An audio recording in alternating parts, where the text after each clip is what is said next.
When I first stepped inside the diner, I was hit with the smell of stale coffee and burnt toast. It was a familiar smell, one I'd grown up with, but this time it felt different.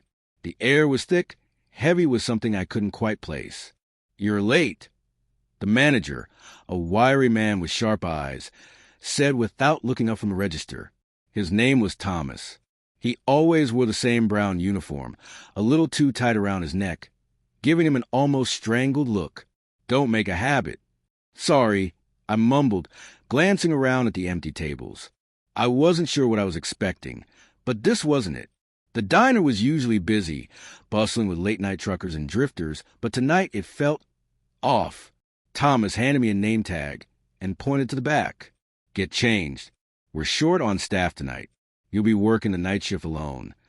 I nodded, too eager to argue. $35 an hour was a dream, and I was ready to do whatever it took. I slipped into back room, changed into uniform, and tried to shake off the growing sense of unease. But as I passed the kitchen, something caught my eye. There was a door at the far end of the kitchen, a door I had never noticed before. It was small, almost like a broom closet, but the faint sound of footsteps behind it made my blood run cold. I quickly turned away, telling myself it was nothing.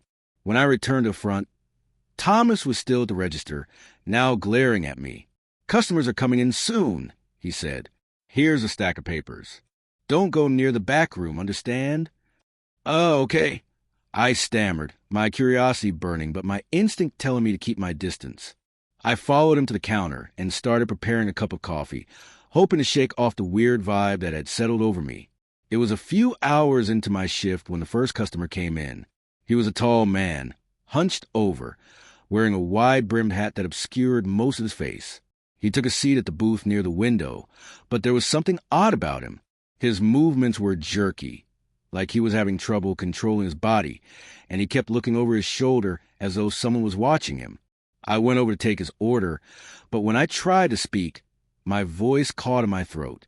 It felt like something was holding me back, some invisible force that kept me from making any sound. The man, however, didn't seem to notice. He just stared at me with those dark, hollow eyes, his lips curling into a tight smile. "I'll have the usual," he rasped, his voice gravelly, like sandpaper scraping across a surface. I didn't ask for specifics. There was something about him that made me want to retreat, but I stayed calm. I made his coffee, the creamer swirling in the dark liquid as I prepared it with trembling hands. When I brought it to him, I noticed a faint scent of something rancid, like decaying meat. My stomach churned, but I forced myself to smile. He didn't touch the coffee right away. Instead, he kept staring at me, his eyes gleaming in the dim light.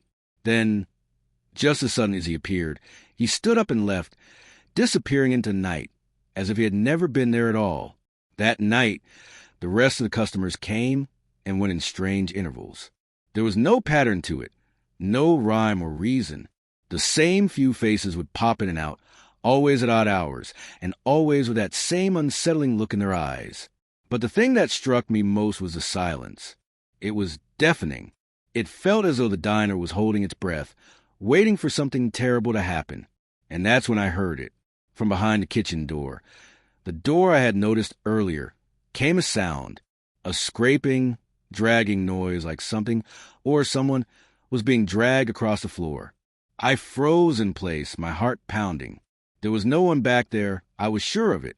But when I peeked around the corner, the door was ajar, and I could see the shadows moving inside. I tried to brush it off, telling myself it was my imagination. Maybe I was just tired. Maybe it was the long hours getting to me. But as the night dragged on, I couldn't ignore it any longer. Something was wrong with this place. I could feel it in my bones. When Thomas came back to check on me, I asked him about the strange noises from the back room. "You don't go back there," he said quickly, his tone harsher than usual. "That's rule number 1. No one goes in the back room, not unless I say so." "Got it." I nodded, not daring to ask any more questions. He seemed on edge, like he was hiding something important. I was beginning to wonder if I had made a mistake taking this job. But the money was good, and I couldn't afford to leave. The clock ticked on, and the hours seemed to blur together. I was exhausted, my eyelids heavy, but the strange sense of unease wouldn't leave. I kept glancing at the back door, half expecting to see something, or someone, emerge. And then I heard it again, a low, guttural groan, followed by a thud. Something was definitely in there. I took a deep breath, steeling myself. I had to know what was going on. I couldn't ignore it any longer. I walked to the door, my hand trembling as I reached the knob. The door creaked open, revealing a small room shrouded in darkness. The only light came from a dim bulb hanging from the ceiling, casting eerie shadows on the walls. The air smelled musty, like mildew and old grease. At first, I didn't see anything out of the ordinary, but then I noticed the shadows in the corners, shapes that didn't quite belong. It was as if the darkness itself was alive, shifting and crawling along the walls. And then I saw it, a figure, hunched over in the corner. Its back to me. It was a man, or something that used to be a man. His skin was pale, stretched thin, and his hands were gnarled and twisted, like roots from an ancient tree. His eyes flicked up to meet mine, and I stumbled back, my breath catching in my throat. He smiled at me, a grin that was wide, far too wide, and filled with rows of jagged, sharp teeth. "You shouldn't have come back here," he rasped. Before I could react, the door slammed shut behind me, plunging me into darkness. The man, if you could call him that, lunged at me, his bony fingers grasping for my throat. Panic surged through me as I fought to break free. I needed to get out. I had to get out. The door that had been shut a moment ago, was now wide open. I bolted toward it, not looking back. I stumbled into the main diner, gasping for air, my heart pounding in my chest. Thomas was there, standing at the counter, watching me. He didn't seem surprised by my frantic state. "Rule number 2, he said quietly, "never open the back door. Once you know, there's no going back." I turned to look at him, but the words didn't register. I felt like I was losing my mind. And then I understood. The customers, the strange behavior, the eerie atmosphere, it was all connected. The diner wasn't just a place to eat. It was a trap, and I was stuck in it. As the clock struck midnight, I realized one horrible truth. I wasn't just working a night shift. I was part of the night shift, and there was no escape. Days turned into weeks, but the events from that night still plagued my mind. I couldn't escape the haunting images of the diner, the strange figure in the back room, Thomas's cold demeanor, and the eerie silence that always enveloped the place. It was as though the diner had imprinted itself onto my soul, and no matter how far I tried to run, it was always there, lurking just beyond the edges of my mind. I tried to move on, but it wasn't easy. Every night, when the darkness descended, I found myself staring at the ceiling, unable to sleep. My dreams were filled with the sounds of scraping metal, the low growl of something watching me from the shadows. It was as if the diner's grip on me had only tightened since I left. I stopped answering the calls from friends who wanted to catch up, telling them I was just tired. But deep down, I knew it was more than that. It wasn't just fatigue that kept me awake. It was fear, a crippling, gnawing fear that something was coming for me. And then one fateful night, it came. It was a cold, foggy evening when I found myself on that familiar stretch of highway again. I hadn't planned to go back. In fact, I had promised myself that I would never set foot near that diner again. But something was drawing me in. The pull was magnetic, like the diner had become a part of me, just as I had become a part of it. As I approached the turnoff, my car seemed to slow on its own, as though it were taking me there against my will. The faint glow of the neon sign pierced through the fog, casting long shadows across the empty road. The diner stood in the distance like a lonely monument, its windows dark, save for one dim light flickering in the corner. I didn't want to stop. I didn't want to go in. But before I knew it, my car was parked in the lot, the engine shut off, and my hand was reaching for the door handle. I couldn't explain it. I was scared, yet I couldn't bring myself to leave. I stepped out onto the cold pavement, my breath visible in the frigid air. The diner loomed before me, its walls covered in peeling paint, the sign buzzing faintly above. As I approached the entrance, the door creaked open by itself, inviting me in. I hesitated for a moment, my heart racing. But then I crossed the threshold. The inside was even more unsettling than I remembered. The air was thick with the same stale scent of coffee and grease. But now there was something else, a strange metallic undertone that made my skin crawl. The booths were empty, save for the same man who'd been sitting in the corner last time, the one with the wide-brimmed hat and hollow eyes. But this time he wasn't alone. Behind the counter stood Thomas, his face pale, his hands trembling as he prepared something. Something I couldn't quite see. He didn't look up as I approached, but I could feel his presence. The air grew heavier with each step. Back again? Thomas's voice was soft, almost too soft. I told you there was no leaving once you knew. I felt a chill run down my spine. What is this place? I asked, my voice trembling. Thomas sighed, placing a cup on the counter and wiping his hands on a rag. This diner is not just a diner. It's a holding place. A place where those who find out too much are trapped. You knew the rules, but you broke them. Now you'll become one of us. I looked around the diner, the strange patrons staring at me with dark eyes, their faces twisted in unnatural smiles. The man in the corner nodded at me, his grin widening. "You're not the first," he rasped, "and you won't be the last." The realization hit me like a freight train. The diner wasn't just a diner. It was a trap, a place where people disappeared, their souls trapped in a never-ending cycle of night shifts. I had been marked the moment I entered. There was no way out. My heart raced as I stumbled backward, trying to make sense of what Thomas had just said. "No," I whispered, more to myself than anyone else. "This can't be real. I was just working here. I wasn't supposed to be part of whatever this is." But Thomas didn't seem to care. His eyes darkened and a faint, sinister smile tugged at his lips. "It doesn't matter what you believe. The diner has chosen you. You'll never leave, no matter how hard you try." Before I could react, the other patrons started to rise from their seats, their movements jerky and unnatural. They surrounded me, their eyes locked on mine, each face contorted into a grotesque mask of hunger. The man in the corner slowly got to his feet, his body cracking with each movement. He took a step forward, his crooked grin stretching impossibly wide. "You'll join us soon," he crooned, "once the shift ends." I turned to flee, but the door slammed shut, as if the building itself had decided to keep me inside. The windows were blacked out, and no amount of pounding could break them. I was trapped. I could feel the weight of the diner pressing in on me, suffocating me. The walls seemed to close in, the low murmur of whispers growing louder and louder, until I could barely hear myself think. The other customers gathered closer, their eyes glowing in the dim light, their mouths parting to reveal rows of sharp, jagged teeth. The man from the corner reached out to touch my arm, and I recoiled in horror. His fingers were cold, like ice, and yet, as he pulled his hand away, I noticed something strange. His skin, his entire body, was fading, like a shadow slowly disappearing from the light. And as I looked at the others, I realized they were doing the same. They weren't people anymore. They were something else. Something twisted. Something that shouldn't have existed.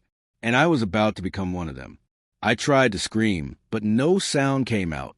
My body felt numb, my limbs heavy and uncooperative, as though the diner was draining me of everything I was. Thomas stepped forward, his face now eerily calm. "You want to know what happens when you break the rules, didn't you?" His voice echoed in the silent diner, sending a chill through my spine. "You wanted to see the truth. Now you'll live it." The shadows around me began to close in, suffocating, pressing in until all I could see was darkness. Then everything stopped. The air became still, and for a moment, I was left in a void, unsure if I was awake or lost in some twisted dream. But I wasn't alone.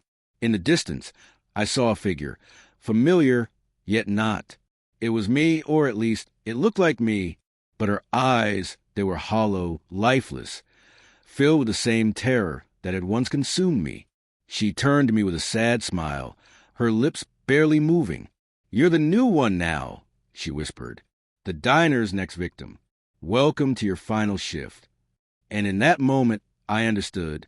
The diner never lets you leave. It just waits for the next soul to take on the night shift, and now it was my turn. I don't know how much time passed in that dark, suffocating space. Was it hours? Days? Time lost all meaning. The only thing that remained was the ever-present hum of the diner, the sounds of clinking cups and low murmurs that echoed from nowhere and everywhere at once. When I finally opened my eyes, or at least I think I opened them, I was no longer in the void. The darkness that had surrounded me had faded, and I found myself standing once more in the diner. But this time it was different. The air felt thick with the weight of unspoken truths. The smell of stale coffee and burnt toast was sharper, more pungent, as though the diner itself was absorbing the fear, the despair, the lost souls that came to it. I was back, but I wasn't the same. Something inside me had changed, twisted by the horrors I had witnessed, by the unholy truth I had learned. I glanced around, but the familiar faces of the patrons from before were gone. Instead, there were new ones, blank, hollow eyes staring out from behind empty faces, their hands twitching with a hunger I could feel deep in my bones. Their eyes were fixated on me, waiting, and that's when I realized what was happening. A cold dread slithered up my spine. I wasn't just back in the diner. I was one of them now. My body felt heavy, as if the air itself was pulling me down. I could feel the change inside me, a gnawing emptiness in my chest that only seemed to grow as I looked around. I couldn't remember how I'd ended up in this place again, or how long I had been gone, but the truth was clear now. I had become a part of the diner. I had joined its twisted, unending night shift. Welcome to your new reality. A voice rasped from behind me. I spun around to find Thomas standing there, his eyes cold and empty. He was unchanged, his face as gone as ever, the same hollow look that had haunted me since my first night.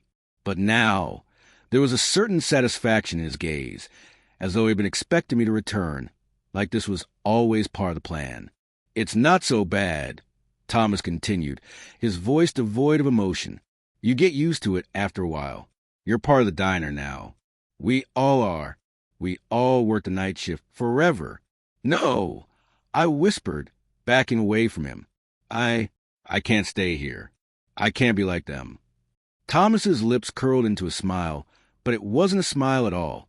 It was a grimace, stretched too wide, filled with an unnatural hunger. "You think you have a choice?" he asked. "There's no leaving, not once you've learned the rules. You're just like the rest of us now, trapped in the endless loop." I felt my stomach churn, my breath coming in short gasps. It was true. The diner had claimed me, the same way it had claimed all of them before me. The cycle was unbreakable, and I was its newest victim. My body had changed too. I could feel in the way my limbs moved, stiff and unnatural, as if I wasn't entirely in control anymore. It was as if I were becoming part of the building itself. "You're not the first to come through those doors," Thomas said, his voice now softer, almost reassuring. "And you won't be the last. This place, it's cursed, you see. Once it finds you, it never lets you go. The diner needs us. It feeds off of our fear, our hopelessness. And now that you've seen the truth, you'll be part of the show forever." His words echoed in my mind like a chant, each syllable seeping deeper into my thoughts, until I wasn't sure if I had ever had a life before this. I was fading, dissolving into the very walls of the diner. I could feel my identity slipping away. The part of me that had once been human, that had once had a life outside of this nightmare, was now just a memory. The night dragged on, but there was no sense of time in this place. I could feel the eyes of the other patrons on me, empty, unblinking, and expectant. The air grew colder, and a low hum filled the silence, like the pulse of the diner itself, vibrating beneath the floorboards. I took my place behind the counter, almost automatically. My hands moved without my permission, preparing cups of coffee, wiping down tables, serving food to the invisible customers who sat at the booths. It was as though I had been doing this for an eternity, but I knew it had only just begun. This was my fate now, to serve, to work the night shift, to become one with the diner. As I worked, I began to notice something. The faces of the patrons weren't just empty. They were all familiar. Some of them looked like the people I had known in my life before the diner. Friends, family, strangers who had crossed my path. They were all here, all trapped, all working their shifts. And there were others, those who had come before me. They were the ones who had failed to follow the rules, the ones who had broken the diner's unspoken code. They were the ones who had sought to escape. But now, they were nothing but hollow shells, serving the diner just like me. I looked across the room at the booth near the back, where the man with the wide-brimmed hat always sat. His figure was shadowy now, flickering like an old television screen, and his eyes glowed with strange light. He was the first one I had seen when I had arrived at the diner. He was the one who had warned me, who had told me what awaited me if I took the job. And now I understood. He was the first, and now I was the next. As the hours passed, I felt my humanity slowly slip away. My thoughts became jumbled, my actions automatic. The diner was all I knew now. The rules were all I understood. I had learned them too late, but I had learned them all the same. I could hear the whispers, the soft murmurs of those who had worked the night shift before me. They didn't speak with words. No. Their voices were like a distant memory, a song sung by ghosts. And yet, I knew what they meant. The diner's power was not just in its ability to trap people. It thrived on fear, on the loss of identity. Each soul that passed through its doors became part of the diner's twisted cycle. Each new victim was absorbed into the walls, into the machinery that ran it, the endless loop of night shift workers, their souls bound to the diner for eternity. The faces of those trapped here were nothing more than reflections of the diner's hunger. The diner needed to feed. It needed to take. And it would never stop. I wanted to scream, to beg for release. But there was nothing left to scream for. I was part of the diner now. I had become one of them. The doors would open again, and the next poor soul would walk in just as I had. And when they did, they would take their place in the cycle. They would follow the rules. And they would become one with the diner. It's been so long since I last spoke to anyone. The faces of the other workers have become my only companions. They don't speak, not anymore. They don't need to. They know. They've seen the truth. The diner doesn't care about us. It doesn't care about the rules. All it cares about is the endless cycle, the endless shift. But maybe, just maybe, one day, someone will learn the truth. Someone will hear the whispers. And maybe they'll break the cycle. But until then, I wait. I wait for the next soul to enter the diner, the next person to make the mistake. And then the cycle will begin again. Maybe that person will be you. The diner stood in eerie silence, its glowing sign flickering weakly against the vast emptiness of the night. The fog rolled in thicker now, swirling around the building like an unseen presence. Its misty fingers seemed to beckon, drawing the next unsuspecting soul closer.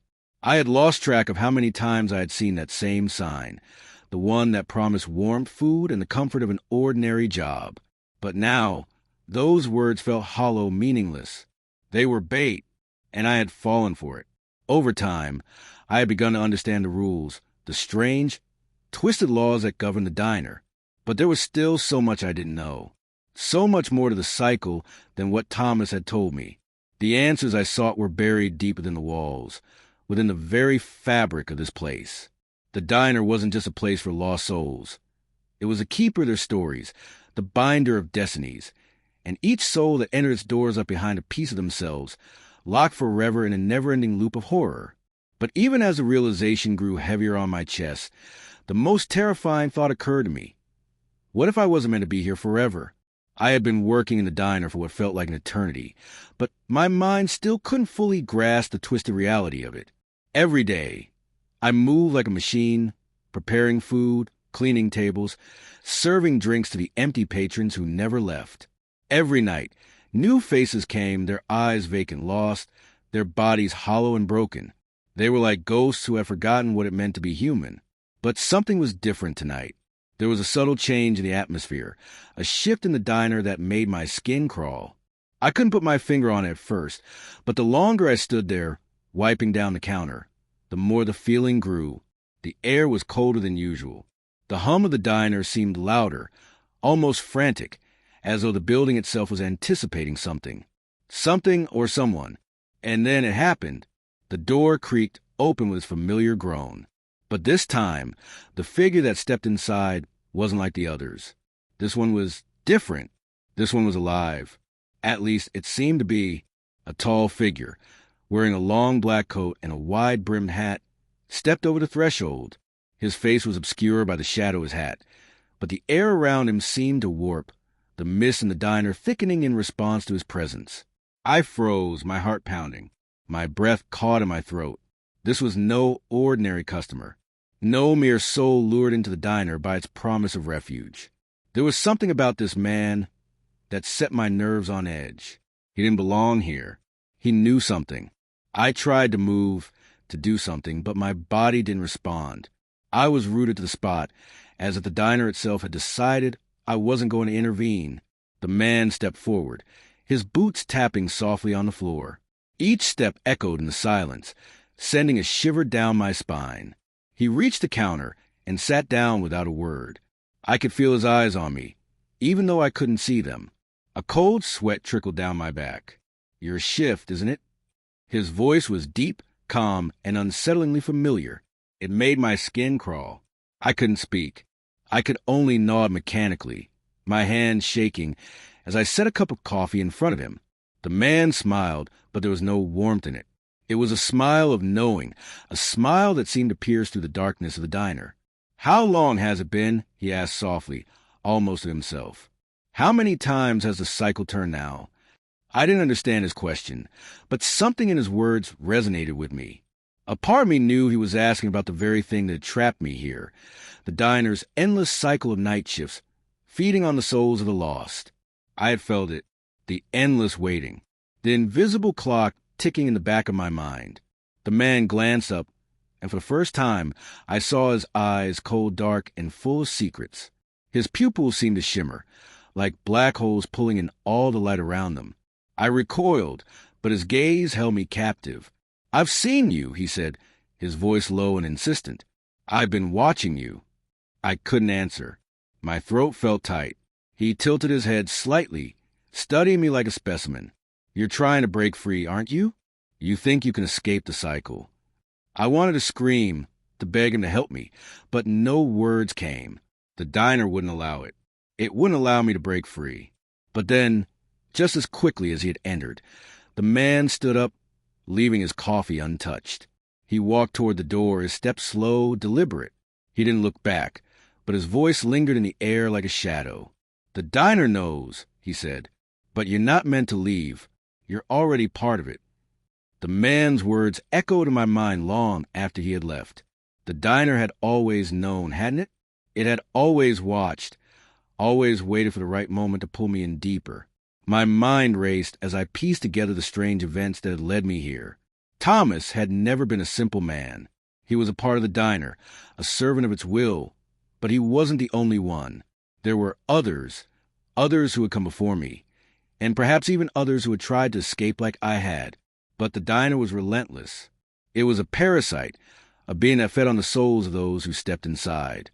And it didn't just want them as workers. It wanted their essence, their fear, their despair. Once you were here, there was no leaving. The diner had no intention of letting me break free. But now, something inside me stirred. Maybe I wasn't just another soul. Maybe I had been chosen for something else. Maybe I was the one who could finally break the cycle. The thought was absurd, but the more I thought about it, the more it made sense. I had felt it. The shift in the air, the strange energy that seemed to pulse through the walls of the diner. There was something dark at the heart of this place, something old and twisted, and I had a feeling that man in the black coat knew how to escape. Part 19, The Last Shift. I spent the next few days watching the door, waiting for another visitor, hoping for another clue. Each new patron that came in was just another face, another soul caught in the endless loop. But I couldn't shake the feeling that something was coming, something worse than I had ever imagined. And then one night it happened. The diner's hum grew louder, vibrating to the floor beneath my feet. The lights flickered and dimmed as if they, too, were afraid. The patrons stopped their endless chatter, and for the first time, they looked at me, not with the emptiness I had come to expect, but with something else. I knew what it meant. It was time. The cycle was about to end. Or perhaps it was about to begin anew. I stood up, my body trembling, but my resolve stronger than ever. The diner had taken everything from me, but it wouldn't take me entirely. Not if I could help it. I knew what I had to do. I walked toward the back of the diner, my steps heavy and deliberate. The walls seemed to close in around me, but I pressed on. This wasn't just about breaking free anymore. It was about stopping the diner from claiming any more lives. In the back, behind the storage room, I found a hidden door. The one no one ever talked about. It was always there, in the shadows, waiting for someone to find it. And now it was my turn. I opened the door. Beyond it was something far worse than I could have ever imagined. The door creaked as it opened, revealing a narrow staircase descending into an abyss of shadow. The air around it was thick with an ancient, suffocating energy. I could feel the weight of it pressing against my chest, almost as if the very foundation of the diner were alive, watching, waiting. I stood at the threshold for a long moment, my hand still on the doorknob. My heart raced, pounding in my ears like a drumbeat, urging me to turn back, to forget this madness. But there was no turning back now. I had made my choice. This was the only way out, the only chance to free myself from the unholy grip of the diner. Taking a deep breath, I stepped forward, feeling the cold stone beneath my feet as I descended into the unknown. The darkness seemed to consume me, swallowing me whole, but I kept going. Each step was a struggle, as if the air itself was trying to drag me back, to keep me locked within the cycle. The stairs were endless, spiraling downward into the depths of the building, far deeper than I had ever imagined. It felt like hours had passed, but when I finally reached the bottom, I was no closer to understanding what this place truly was. At the base of the stairs, I found myself in a small, dimly lit room. The walls were lined with shelves, each holding strange, dusty objects, old books, jars filled with something unidentifiable, and what looked like twisted remnants of human figures encased in glass. The stench in the air was overpowering. Old blood, decaying flesh, and something metallic, as though the room itself had been forgotten by time. In the center of the room was an altar, its surface carved with symbols I didn't recognize, glowing faintly in the dark. The altar was surrounded by a circle of dark, stained stones, their edges chipped and cracked. It was a ritual space, a place where dark things were done, things that should never have been allowed to take place. A shiver ran down my spine as I stepped closer to the altar. There, on the stone surface, was something that looked like a book. Its cover was made of some kind of hide, rough and cracked, with strange markings etched into its surface. As if drawn by an unseen force, my hand reached out and touched the book. The moment my fingers brushed against it, the room seemed to shake. The walls trembled. The air grew colder, and a low, guttural sound filled the space around me. The book's cover creaked open on its own, revealing pages covered in ancient script, written in a language that twisted and curled in ways that made my eyes ache. I couldn't read it, but I didn't need to. The book was calling to me, its presence overwhelming, its power undeniable. I felt a connection to it, a bond one couldn't explain. As I stared at the pages, the symbols began to blur, and for the briefest moment, I thought I saw my own name scrawled in the script. No, this couldn't be happening. I backed away, but the room refused to let me go. The walls closed in around me, and the altar seemed to rise, lifting the book as though it had a life of its own. The ground beneath my feet cracked open, revealing a pit of darkness that seemed to stretch on forever. My breath caught in my throat as I realized what I had stumbled upon. This was no mere basement. This was the heart of the diner, the place where it fed, where it thrived. Part 21, The Awakening. I felt a sudden, intense pressure in my chest. The air became suffocating, thick with dread. The ground beneath me shifted, and I stumbled backward, my eyes fixed on the altar. The symbols etched into the walls began to glow in eerie light, casting long shadows that twisted and stretched, crawling across the floor like living things. It was too late. I had already awakened something. The low, guttural hum filled the room again, but this time it was louder, closer. It vibrated in my bones, sending jolts of terror through my body. I didn't know what was happening, but I could feel the diner itself, its hunger, its thirst, its endless craving, responding to whatever I had just unleashed. And then the air around me changed. A figure appeared in the darkness. At first, it was nothing more than a shape, a shadow that moved against the flickering light of the symbols. But as it stepped closer, I could make out its form. A tall, gaunt figure, cloaked in black, with hollow, dark eyes that gleamed like polished obsidian. The figure's face was twisted in a grotesque smile, its skin pale and stretched tight over bones beneath. It was Thomas. No, not Thomas, not exactly. This creature, had once been Thomas, but now it was something else entirely. Something far older, far more dangerous. "You're too late," the creature said, its voice like a whisper carried on wind, but somehow louder than any scream. "You've awakened it." A sense of dread washed over me. I stumbled backward, my heart racing, my mind screaming for escape. But there was no escape. The creature had already claimed the diner, and it would claim me, too, just as it had claimed Thomas, and everyone else who had ever set foot inside. "You think you can break free?" the creature continued, its smile widening. "You were never meant to leave. None of you were." The words hit me like a slap, sending waves of terror through my body. This wasn't just a curse. It was a pact, an ancient, unbreakable bond that tied the diner and all of its victims together. The cycle had existed for centuries, feeding off the souls of those unlucky enough to wander in.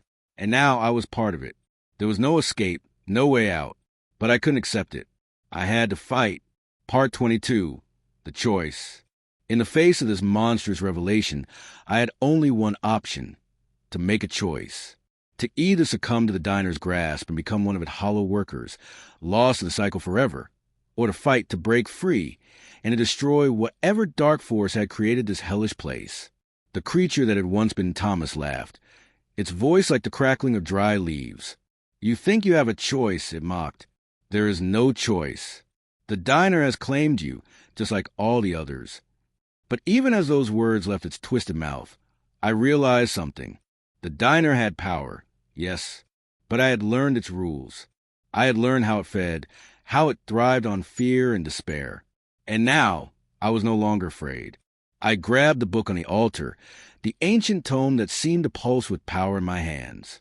The pages turned on their own, flipping wildly as if eager to show me its secrets. And then I saw it. The ritual. It was there, hidden within the pages. A way to destroy the diner, to sever its hold on the souls it had consumed. But it would come at a cost. I had to make a choice. Sacrifice myself, and the diner would be destroyed. I would never escape, but I would ensure that no more souls would be trapped within its walls. Or I could walk away. Let the diner continue. Let it feed. Let it grow stronger. I looked at the creature before me, the twisted remnant of Thomas, and knew that the time had come. Part 23. The final shift. I didn't hesitate. With one final, desperate push, I completed the ritual, the words of power spilling from my lips as the diner trembled around me. The walls shook, the ground cracked beneath my feet, and the air became thick with the scent of burning. For a moment, everything stopped. Then, the diner screamed. It was a sound that shook the very core reality, a sound of agony and rage as a diner, the entity that had consumed so many lives, was torn apart, its dark power unraveling. And in that moment, I knew the truth. The diner would never truly be gone. It would always exist, lurking in the shadows, waiting for the next soul to wander in. But now it was broken. Its cycle would be interrupted, perhaps forever. And I had given everything to break the chain. Now I was free, at least for now. The silence of the diner's final death rattle still echoed in my mind. The ritual had been completed. The dark power that had held the diner in its grip now dissipating, torn asunder by the words I had spoken, the sacrifice I had made. But though the diner itself had fallen, something lingered, something far darker than I could have anticipated. I stood there in the aftermath, the altar still humming with residual energy, its dark symbols now faded and weak. The walls no longer trembled with the weight of ancient secrets. There was only the hollow silence, a deep, empty quietness that felt more like a tomb than a place of life. But even as I stood in the ruins of the diner, my heart still racing, a nagging feeling crept over me, A sense of unfinished business gnawed at my insides, an unsettling whisper in the back of my mind that refused to be ignored. Was the diner truly destroyed? Or had I merely severed its connection to this reality, leaving it lurking on the fringes of my world, waiting to return? I turned to leave, but the air shifted. The door I had entered from, the one that had once led to the diner's front, now appeared closed, sealed by an unnatural force. It was as though the very building had retracted into itself, unwilling to allow me to leave so easily. Something was wrong. I wasn't alone. The room before me began to warp, the shadows thickening into shapes, into forms I couldn't make sense of. They swirled, pulling away from the walls like living, hungry things, twitching and writhing in the dim light. The symbols, though faint, still pulsed with energy, less now, but still enough to spark an unsettling dread deep in my gut. I moved forward, slowly, cautiously, the weight of my footsteps pressing against the shifting ground. The mist in the air felt heavier now, coiling around me like a vine tightening its grip. Every corner seemed darker, deeper, like something was hiding in the folds of reality itself. The diner was no longer a physical place. It had become something else, a thing that had moved beyond the boundaries of time and space, an entity born from the endless torment of those trapped within its walls. And then I saw it, a figure, one I hadn't seen before, tall, thin, and gaunt, with eyes like endless black pits. It stood at the far end of the room, its body flickering in and out of existence, as though it could never fully take form. Its voice slithered through the air like a whisper, cold and jagged. "You thought you destroyed it." I froze. The voice was familiar, yet alien. It felt wrong. "You did not break the cycle," the figure continued. "You only awakened what was forgotten." The figure slowly stepped forward, its movements unnervingly fluid, its limbs bending at unnatural angles. My breath hitched, my skin crawling as the shadows around me seemed to grow thicker, darker. I could feel the very air around me becoming colder, suffocating me, pressing in like a vice. "Who are you?" I managed to choke out, though my voice trembled with the weight of fear. It didn't answer at first. Instead, it tilted its head, as if it were considering me. Finally, after what felt like an eternity, it spoke again. "I am the Forgotten," it whispered. "The one who existed before this place. The one who created it." A horrible realization gripped me. This wasn't just a creature. This was the force behind the diner itself, the one who had bound it to this world. It wasn't just a being of darkness, but something ancient, older than the diner, older than anything I could comprehend. You think you ended it. You think you freed yourself. But there are always more souls, more lost to the cycle. My body tensed. The walls of the room seemed to bend and warp, as though they were collapsing in on themselves. The figure's presence filled the space, its darkness so overwhelming that it felt as if it was suffocating the very light that still existed in the world. "You cannot escape, not truly," the figure continued. "You will always be part of this place." I took a step back, my mind racing, trying to think of anything that could save me. The ritual, the book, it hadn't worked as I thought it had. I had destroyed the diner's connection to the physical world, but I had not rid myself of its grasp. I hadn't severed the true source of its power. "You think you're free," it said again, its voice dripping with malicious delight. "But I have made you a part of me. You belong to this place, just like the others. You will wander, and the diner will call for you." I shook my head, disoriented, desperate to understand. "What do you want from me?" It took another step closer, its features beginning to sharpen, its eyes burning like twin pits of nothingness. "You have always been part of this cycle, whether you knew it or not. The diner is not simply a place. It is a prison, a sanctuary for lost souls, and for forgotten." Who were you before?" I whispered, my voice barely audible. "I was the keeper," it replied, its voice now a low growl. "The one who made the pact. The one who built this place out of the despair of those trapped here." I couldn't comprehend it. Couldn't understand the full weight of what this being had just revealed. The diner hadn't just been some eerie, haunted place. It had been constructed by this creature, the forgotten keeper Despair. And now, it had turned its attention on me. It was never going to let me leave. I had become part of its cycle, and now I would be its puppet forever, wandering the endless corridors of its dark power. I could feel the weight of the creature's words settle deep in my bones. It was right, I wasn't free. The diner hadn't truly been destroyed. It had only shifted, evolved, becoming something darker, something more insidious than I had realized. The walls of the room twisted and distorted, the air growing colder with each passing moment. The figure in front of me began to fade and then reform, its body shifting like smoke. But there was one thing I was certain of. It was not going to let me escape. I had broken the cycle once, but it was not enough. It would never be enough, because the diner didn't simply want my soul. It wanted my very essence, my memories, my very being. And now, the keeper was here to collect. But in the depths of my fear, something else stirred, something I had buried deep inside myself, a spark of defiance. "You may have created the diner," I said, my voice trembling but firm, "but you don't control me. I won't be your puppet." The figure paused, its black eyes narrowing. It hadn't expected this. "You're wrong," I whispered. "I have one thing you can't take from me. My will." I clenched my fists, feeling the weight of the energy that still lingered in the room. I could feel the force of the diner's power, pulsing beneath the surface of the earth, alive with hunger. But I wouldn't let it win. Not now. The keeper's smile twisted, a wicked grin stretching across its face. "You'll never escape," it rasped, "because you are already mine." And yet, despite the darkness, despite the overwhelming fear, I did the only thing I could. I ran. The diner's door slammed shut behind me with a deafening crash, the last remnants of its dark power still trying to pull me back. But I wasn't looking back. I wouldn't. The creature's laughter echoed in my ears as I fled through the dark corridors, my breath ragged, my heart pounding. The walls seemed to shift around me, trying to pull me deeper into their labyrinthine hold, but I fought against it.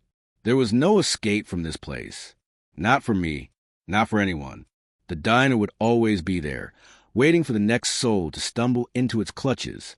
The keeper's words, his warnings, his promises, they were true. But one thing remained clear as I fled into the unknown. The diner had taken so much, but it hadn't taken my fight. And for as long as I could, I would never stop trying to break free. The world outside the diner felt too still, too empty. As I staggered away from the ruins of the place that had once been my prison, I couldn't shake the feeling that I was still being watched. The diner had been destroyed, or so I thought, but its influence seemed to seep into everything around me. Every shadow that stretched across the streets felt like it was reaching for me, pulling me back toward the place I had just escaped.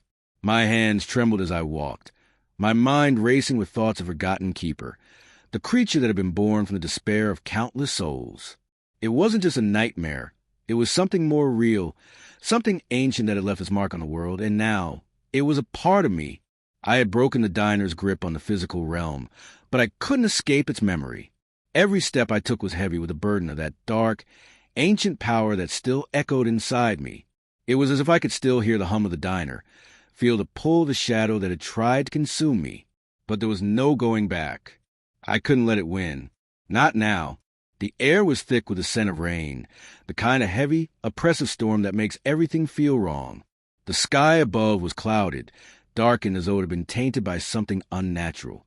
The streets were deserted, and the usual sounds of the city felt muffled, as if they, too, were afraid to break the silence. I quickened my pace. My breath came faster, panic clawing at the edges of my mind. I had no plan, no idea what to do now. I just knew that I had to keep moving, that if I stopped, even for a moment, the diner would reclaim me, between worlds. I don't know when I started running, but I did. Through the empty streets, through alleyways and forgotten corners of the city, I ran as though my life depended on it, which in a way it did. But the further I moved from the diner, the more my surroundings began to warp. The buildings blurred, the air became thicker, more suffocating. It was as though the world itself was bending around me, reshaping itself to fit some other reality. The ground beneath my feet began to feel unstable. At first it was subtle, a slight shift in the pavement, an odd tilt to the horizon. But then it became undeniable. The air grew colder, too cold for this time of year, and the shadows around me twisted, stretching out toward me like fingers reaching for my soul. A crackling sound filled the air, low at first, but growing louder with every step I took. The ground vibrated beneath me as though something deep below was awakening, pushing its way to the surface. My pulse quickened. I could hear something familiar yet wrong. It was a hum of the diner, pulsing in the distance, as if the place had never truly left. It was as if I were still tethered to it, pulled into its orbit. I stopped, my breath ragged in my chest. The street around me shifted, the pavement rippling like water, and the once familiar world now felt strange, alien. The walls of the buildings began to crack, and the shadows, they were growing, moving, alive. No, I was still in it, still caught in the cycle. "You're not free," a voice whispered behind me. I spun around, my heart seizing my chest. There, standing just beyond the reach of the flickering streetlight, was the keeper. The creature's form was no longer fragmented. It stood before me now, fully corporeal, its eyes gleaming like burning coals. It was taller than before, more solid, and its smile was more sinister than I had ever seen it. "You thought you could escape," the keeper's voice echoed, its tone a mixture of amusement and malice. "But you never truly left." I backed away, panic rising within me like a tidal wave. The world around me continued to shift, the buildings bending and folding, as if they were part of the same nightmare I had left behind. I could feel the walls of this place closing in on me again. "You will return," the keeper continued, its voice growing louder, more insistent. "The diner never lets go of its own, and you are mine, just like all the others." I tried to move, to run, but my legs felt heavy, as though the earth itself had become a prison, holding me in place. The keeper took a step forward, and the shadows seemed to pulse with it, bending toward me like tendrils of darkness. My breath caught in my throat. "No!" I whispered, the word escaping my lips as if it were a final plea. "No, I won't go back. I won't."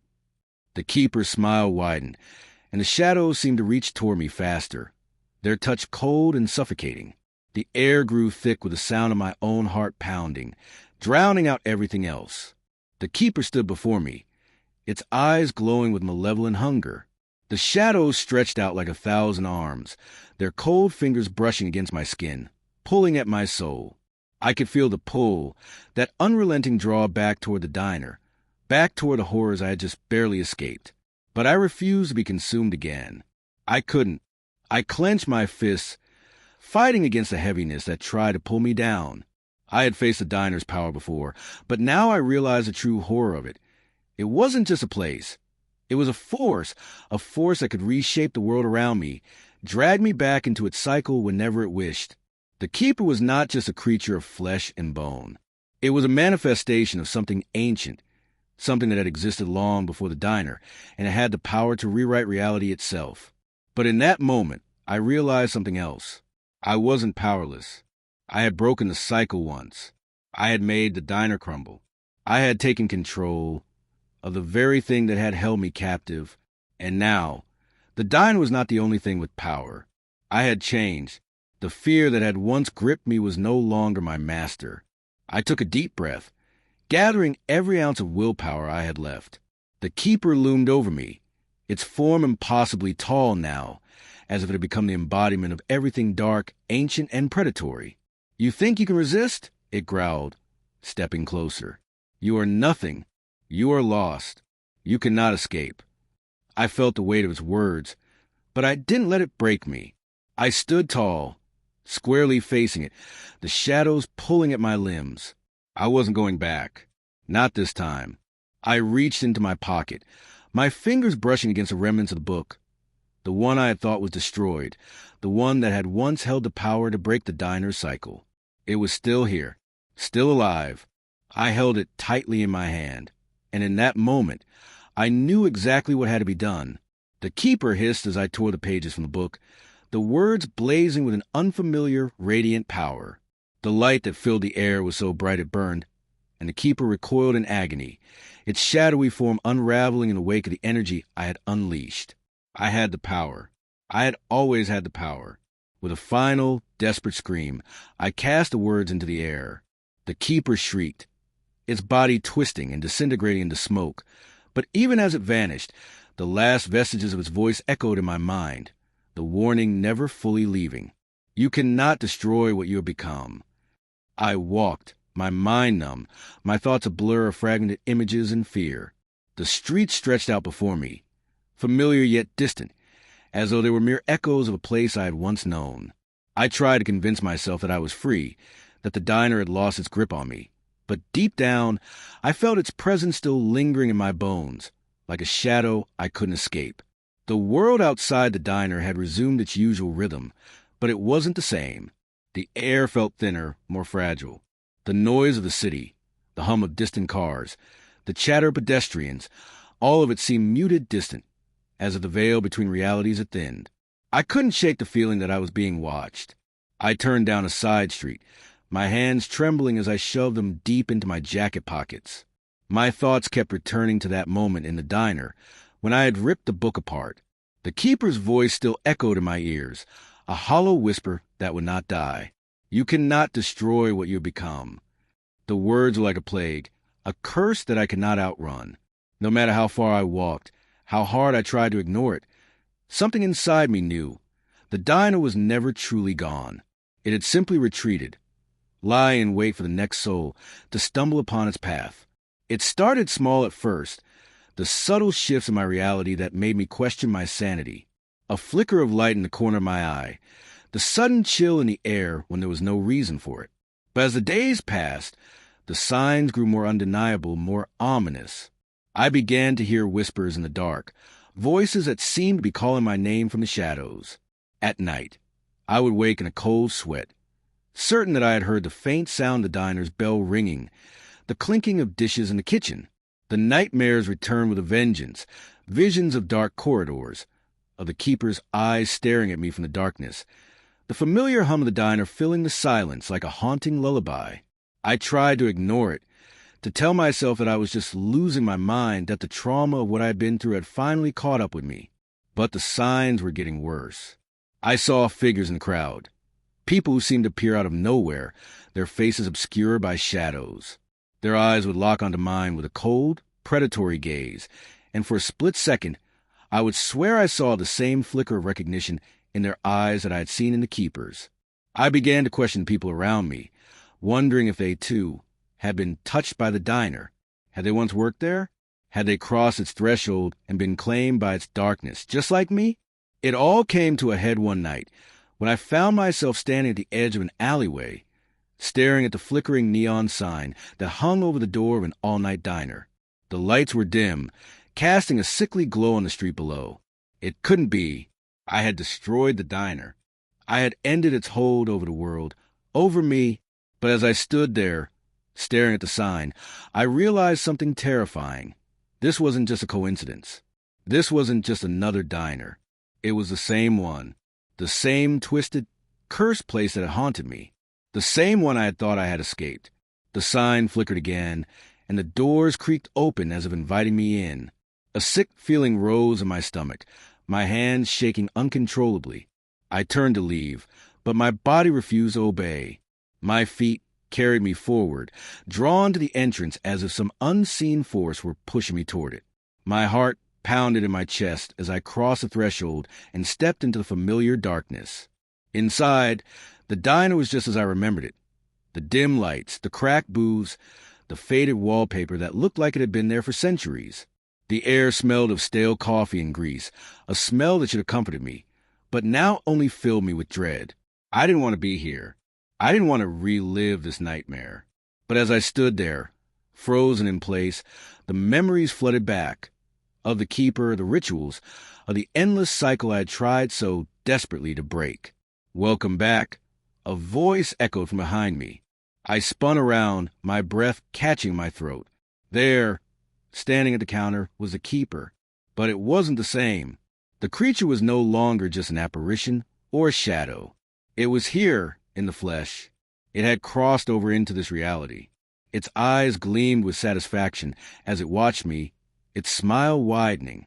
You thought you were free, didn't you? But this place is eternal. You cannot outrun it. I took a step back, panic flooding my veins. The diner had never let me go. It had always been waiting, patiently biding its time, and now it had me once again. My heart sank, my legs feeling like lead as I realized a terrible truth. The diner wasn't just a building. It was a force, a part of something far bigger, a part of a world I could never escape. No matter how far I ran, no matter what I did, it would always find me, always pull me back into its web of darkness. And just like before, I could feel the weight of the cycle wrapping around me, squeezing the life out of me with every breath. The keeper's laughter echoed in my ears, its voice a twisted melody of mockery. You never had a chance. This is what you are. This is what you will become.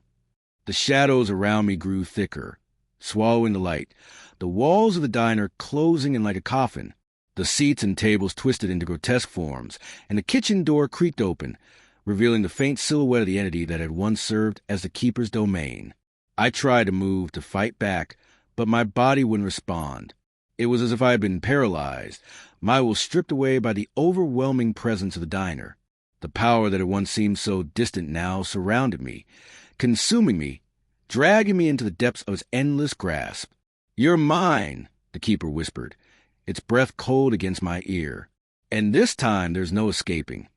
The darkness closing around me, suffocating me with its weight.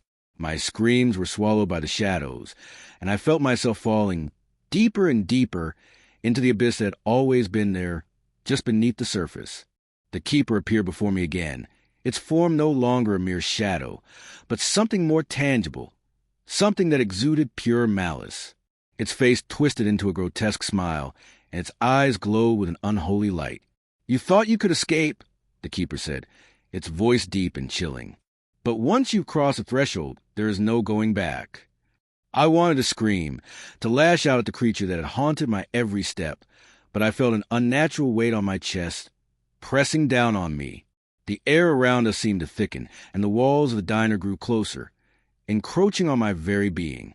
"You were always meant to be here," the keeper continued. "You, like all the others, are a part of this place now. You can't escape what's in your blood. You're just a cog in a machine, one more piece of the puzzle." I tried to push the words out of my mind. I couldn't let it win. Not again. But even as I struggled, I could feel the diner pulling at me, its dark tendrils wrapping around my soul, pulling me deeper into its hold. "You are part of the cycle," the keeper whispered, "and you will never break free." I was shaking, the weight of the creature's words sinking deep into my chest. Was this it? Was this truly the end for me? Was I destined to become just another lost soul in the endless spiral of the diner's curse? But then, just as the darkness seemed to consume me entirely, something changed. A surge of energy, a burst of defiance, coursed through my veins. I wasn't just a victim. I wasn't just a cog in the machine. I was a machine. Something inside me snapped. The keeper's words, once full of certainty and dominance, now seemed hollow. I was no longer just a prisoner. I was more than the diner, more than the keeper. I had seen the diner for what it truly was. It wasn't just a place. It was a manifestation of something much larger, something older, something that thrived on the fear and despair of those it ensnared. And I had learned to harness its power. The ground beneath me shook, the walls of the diner trembling, as if the very foundation of the place was unraveling. The keeper staggered back, its eyes wide with surprise. "What are you doing?" it hissed, its voice faltering for the first time. "You're one of us now. You belong here." I took a step forward, my mind racing. I didn't know how I had done it, didn't understand what force I had tapped into, but I knew one thing for certain. I was not going to be its prisoner anymore. With every step, I felt the energy coursing through me. The diner groaned, the air crackling with an ominous power. I could feel the darkness recoiling like a wounded animal, and it was in that moment I realized I could control it. I could bend the very fabric of the diner to my will. "I don't belong here," I said, my voice steady, defiant. "I never did." The keeper shrieked, its monstrous form shifting, twisting in pain as it struggled to maintain its grip on the diner.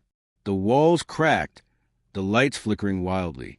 A pulse of energy surged through the diner, ripping through the very core of the building. I was no longer the victim. I was the one in control. The diner screamed. The noise was deafening, a low, guttural roar that echoed through the space, rattling the walls and windows. The keeper howled in fury, its form collapsing in on itself, disintegrating like ash in the wind. I felt the power surge within me, the diner's energy now mine to command. I could see the entire building shudder, the shadows that had once been so oppressive now flickering and unraveling.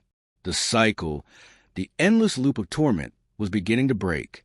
But even as I drew strength from this newfound power, I knew that destroying the diner completely would not be easy. It had existed for too long, fed by too many souls, its dark roots dug deep into the fabric of the world. It was a part of something ancient, something that could not be so easily erased. I felt the pull of the diner, its insatiable hunger clawing at me. I could hear the whispers of the souls that had been trapped here, their voices mingling with the wind, urging me to finish what I had started. They were lost, trapped in this never-ending cycle of torment.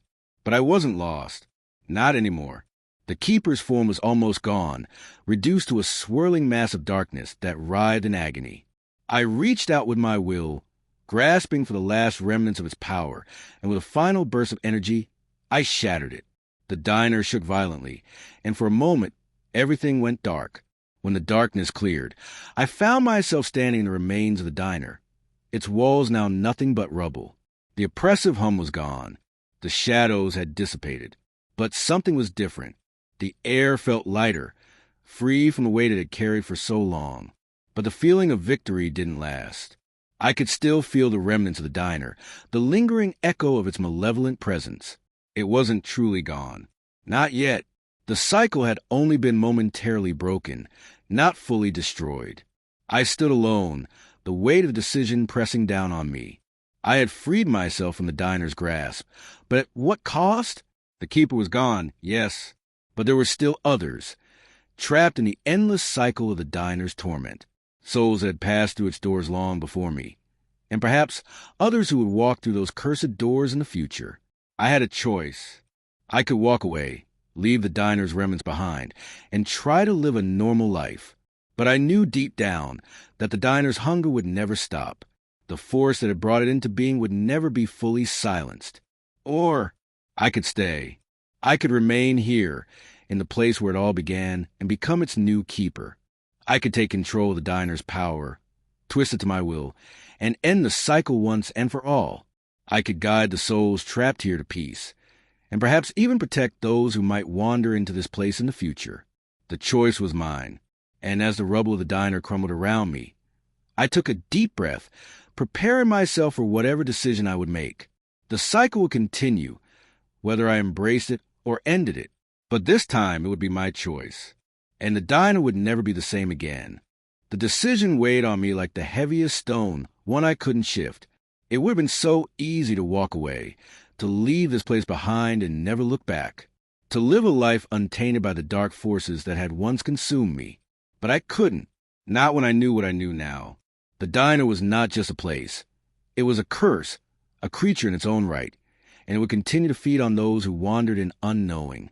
But if I stayed, if I took control of it, I could guide the souls trapped in its grasp. I could break the cycle and the suffering, and keep others from falling into the same trap I had. I looked around, taking in the remnants of the diner. It was more than rubble. It was a battleground, a place where an ancient darkness had once reigned supreme. But now it was still, quiet, almost peaceful. Yet that tranquility was fragile. The diner was not gone. It was still here, in the very earth beneath me, in the pulse of the air, in the shadows clinging to the corners of the room. The echoes of the keeper's influence were gone, but the force that had birthed this place was not easily destroyed. I could feel it, an ancient hunger waiting, biding its time. If I were to stay, I knew the responsibilities would be immense. But in that quiet, I felt a spark of purpose ignite in my chest. I wasn't just some victim anymore. I wasn't just another lost soul. I had the power to change the course of things. The keeper was gone, and now the diner needed someone to take its place, someone who would use its power to protect rather than to destroy. I stepped forward into the center of the diner's ruined floor, my eyes scanning the crumbled walls.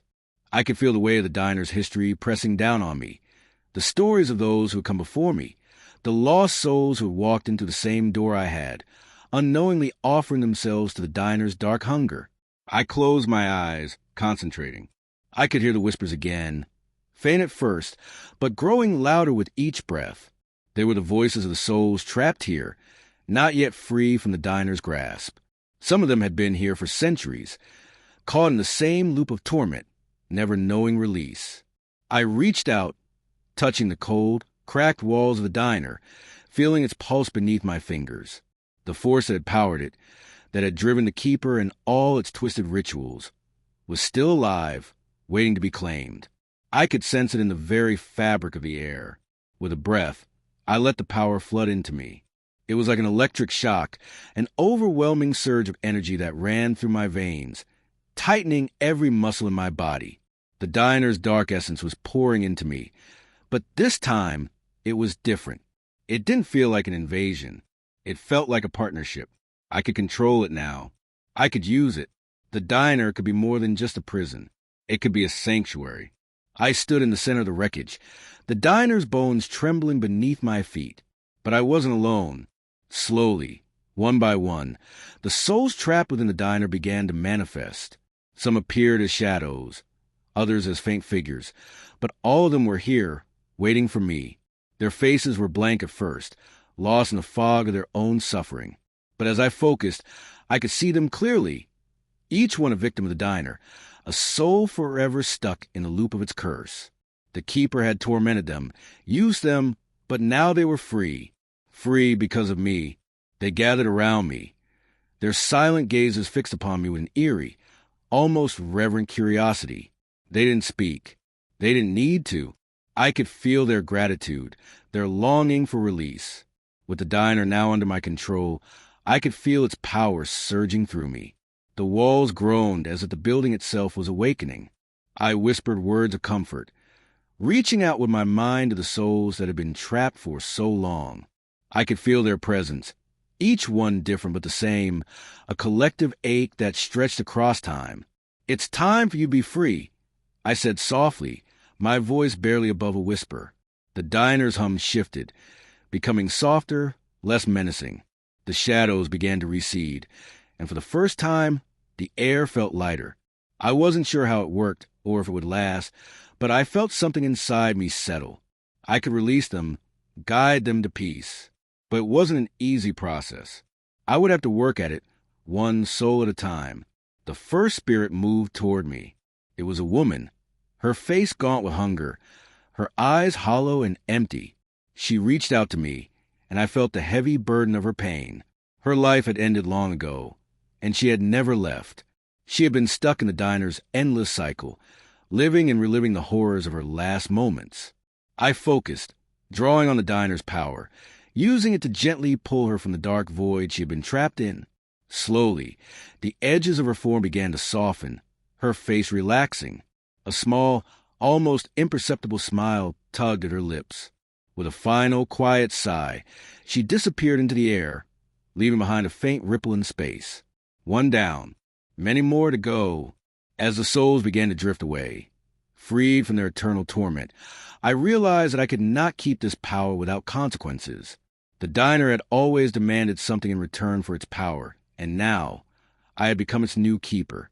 The force that I had drawn on was not purely benevolent. It wasn't just a tool for helping the lost. It was a living, breathing entity, one that hungered, that thrived on the energy of the souls it collected. It had been feeding for centuries, twisting people, using them, breaking them. And now it was feeding on me. I could feel it, subtle at first, like a soft whisper in the back of my mind, but it was growing louder. The diner wanted more. It wanted my soul, too, just like it had wanted the souls of all those before me. I wasn't sure how long I could hold on. The diner's hunger was vast, and I could already feel its claws scraping at my sanity, testing the limits of my willpower. I had given it control, yes, but I had also claimed some for myself. Now it was a battle, one that would rage inside me for as long as I remained here. I could feel the weight of the responsibility pressing down on me, but I refused to let go. The souls that I had freed, those who had found peace, had made it worth the struggle, but I couldn't ignore the truth forever. The diner was alive, and it would never stop demanding. I sat in one of the diner's old booths, staring at the empty seats around me. The silence was oppressive, almost suffocating, but I knew the diner's work was far from over. There would be more souls, more victims, more people who stumbled into this place, not knowing the curse that awaited them. I couldn't stop the diner from taking those who wandered into its grasp. I couldn't prevent its hunger, but I could control it. I could guide the souls, help them find peace before the diner claimed them forever. I would remain here, the diner's keeper, the one who would use its power to end the suffering of others. But in doing so, I knew the price I would pay. I would never truly be free. The diner would always be a part of me, just as I was a part of it. The door to the diner creaked open, and for a moment, I thought I saw someone standing in the doorway. Another lost soul, another soul seeking refuge in the diner's eternal embrace. The diner hummed with a low, eerie vibration, the air thick with an ancient, unsettling energy. I stood there, watching the door. The shadows seemed to stretch unnaturally long, creeping slowly toward the entrance. Something was different. I could feel it. The door swung open, and a figure stepped inside, silhouetted by the harsh lights of the diner. They were young, no more than a teenager. Their face was pale, eyes wide with a mix of confusion and dread. They took tentative steps into the diner, glancing around as if searching for answers to questions they couldn't quite articulate. For a moment, I stood frozen, watching them as they made their way to an empty booth. They seemed unaware of the diner's true nature, of the dark force that lingered beneath the surface.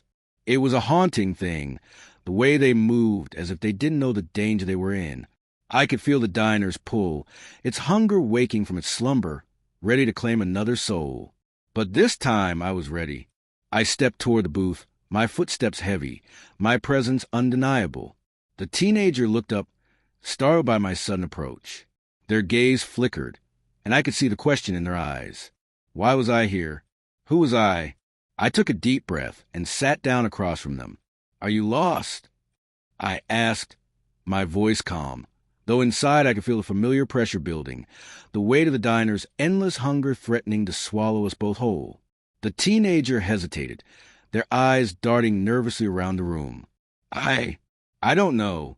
I was just driving, and then the road, it ended. I don't know how I got here. I nodded slowly, knowing what they didn't. I had been in their shoes once. They didn't understand yet, but they would soon enough. The diner wasn't just a place to stop for a meal. It was a crossroads, and if they weren't careful, it would be their last stop. You shouldn't be here, I said softly, the words heavy with experience. This place, it doesn't let people leave. Not unless you know how. The teenager looked at me, confusion creeping into their eyes. What do you mean? Why wouldn't I be able to leave? I smiled, but it wasn't a comforting smile. It was one of recognition, one born of shared knowledge. I had learned the truth too late, but I was determined that this person wouldn't share the same fate. The diner, I began, leaning forward slightly, my voice low and full of warning. It doesn't just feed on food. It feeds on people, souls. It traps them, makes them a part of the cycle. And once you step inside, it's not so easy to leave.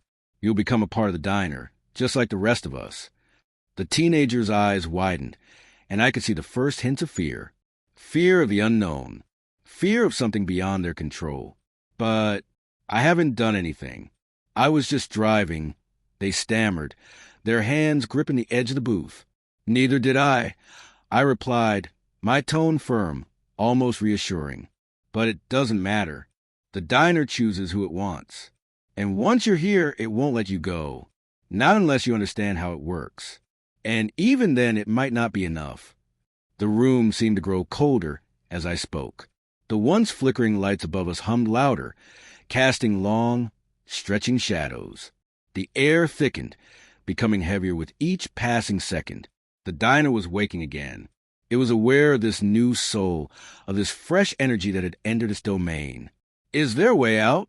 the teenager whispered, almost pleading now. I took a slow breath. It was a question I had asked myself countless times. Was there a way out?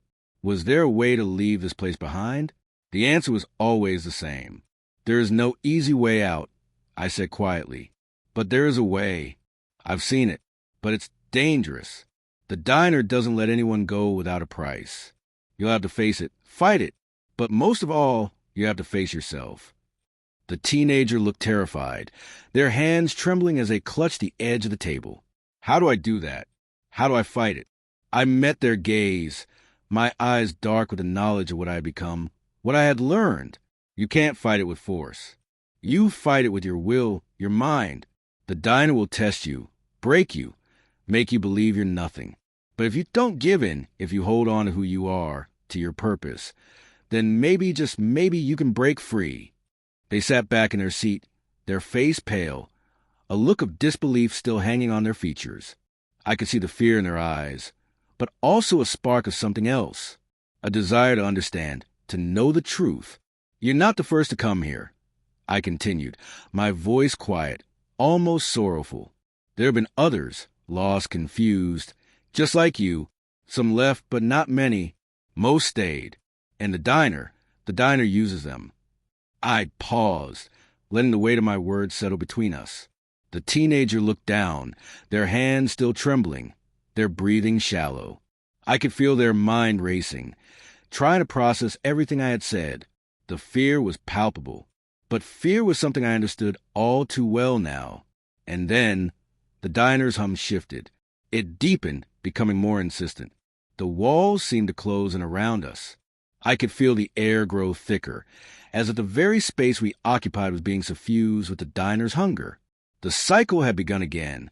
The diner was claiming another soul. You need to go, I said urgently, my voice turning firm, but not unkind. It's waking up, and if you stay here too long, you'll become like the rest. You won't leave, not ever. The teenager's face went from feared confusion to something else, something like understanding. They stood up suddenly, looking at me with wide eyes. I don't know what to do. You have to leave, I urged. Now, before it's too late. But before they could move, the diner responded. The door slammed shut with a deafening crash, the windows rattling in their frames. The lights flickered violently, casting the room into an eerie half-darkness. The air grew thick and cold. The diner had begun its work. I stood up quickly, my body tense. It's not over yet, I said, my voice a low growl. It will take you if you let it. You have to fight back. But the teenager wasn't listening.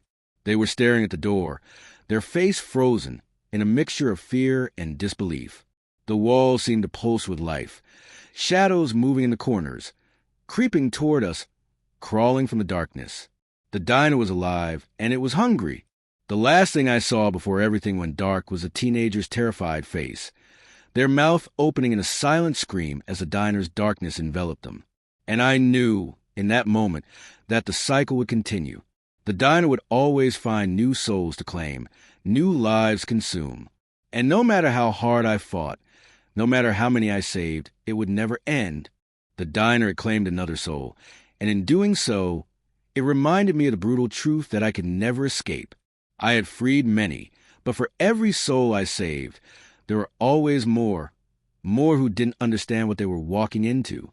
And as long as I remained here, as long as I was a keeper, I would always be a part of this place. The diner had no mercy.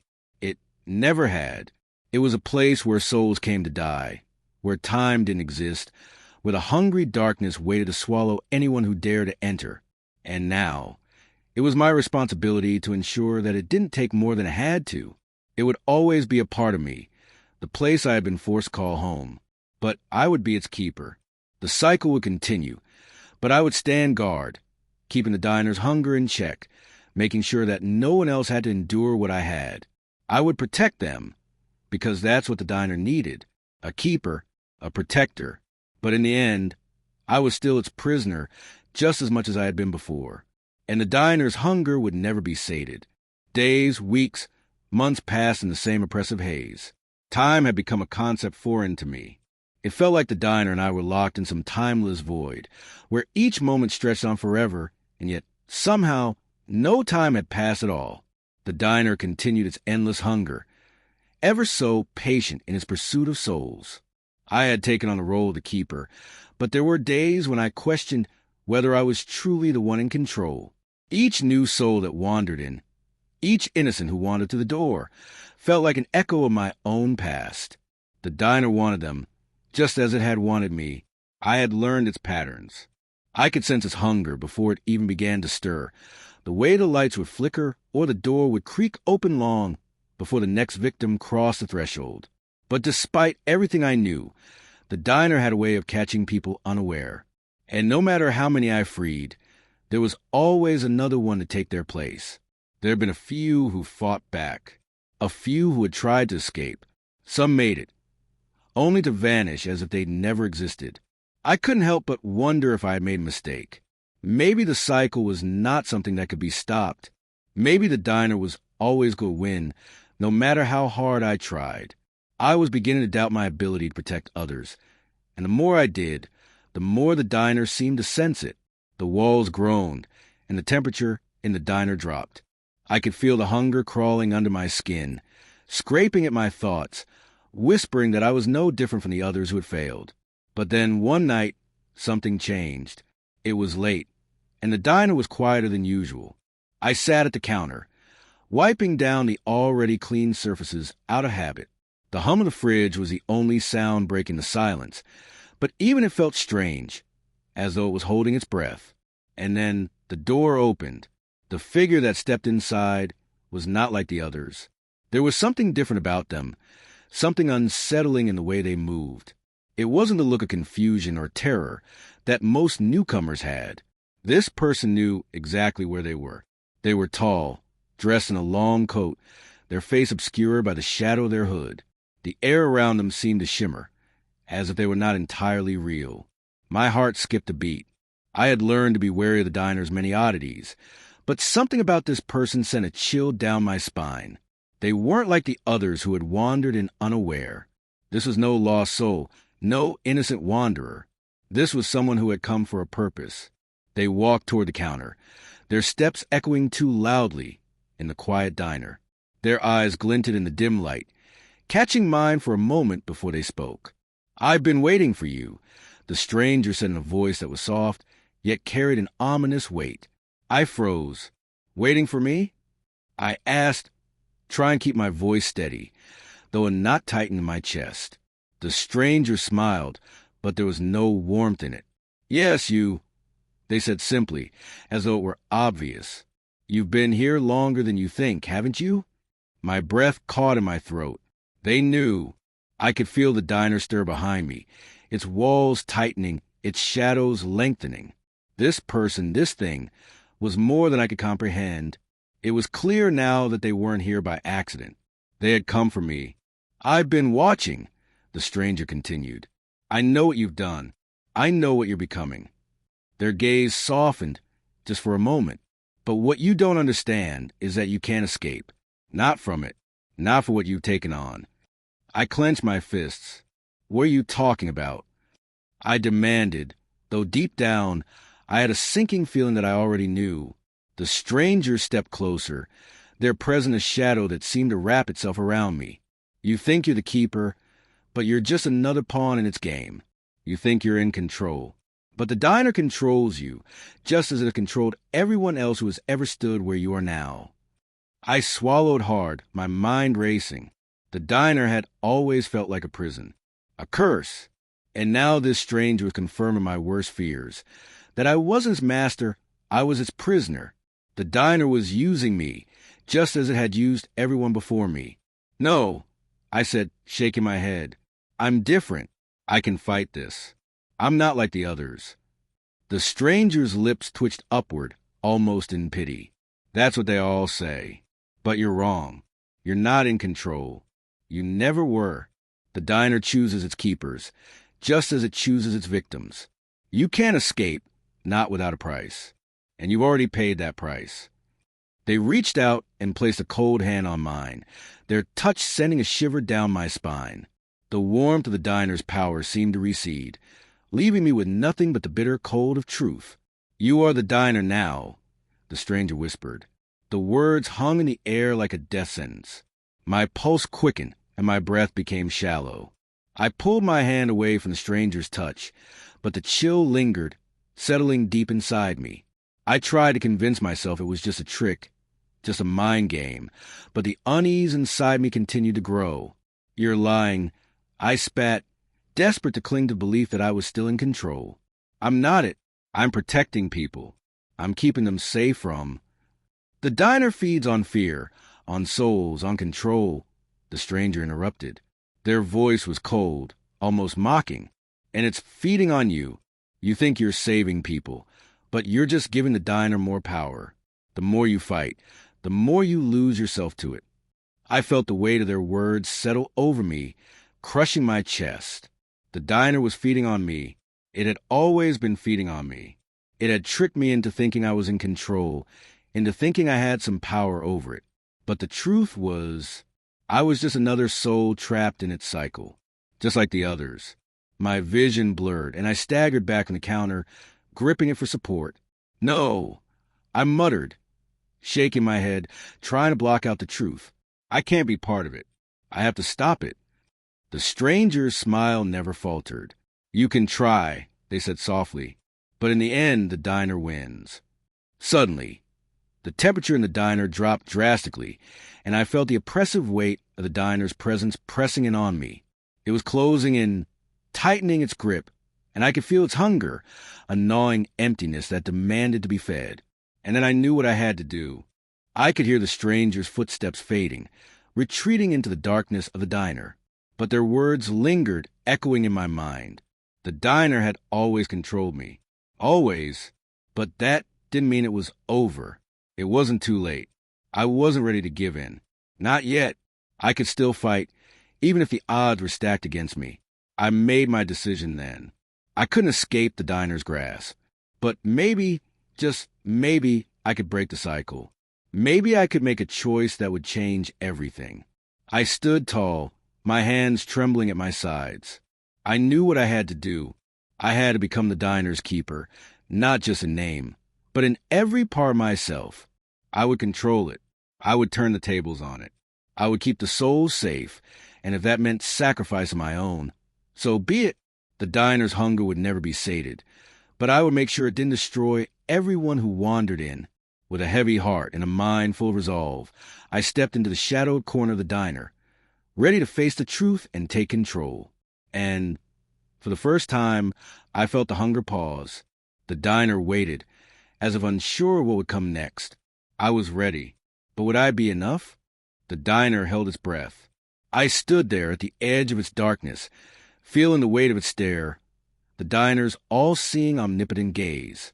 It was aware of me, aware that I was not the same person who had stumbled through its doors all those months ago. I wasn't just trying to survive anymore. I wasn't just trying to protect people. No, this was something more. I had made a choice, and in doing so, I had crossed a line. The diner knew it. The walls of the diner, which had once been so static and unmoving, now seemed to vibrate with an almost palpable tension. The lights flickered once more, the hum growing louder, deeper, vibrating through my bones.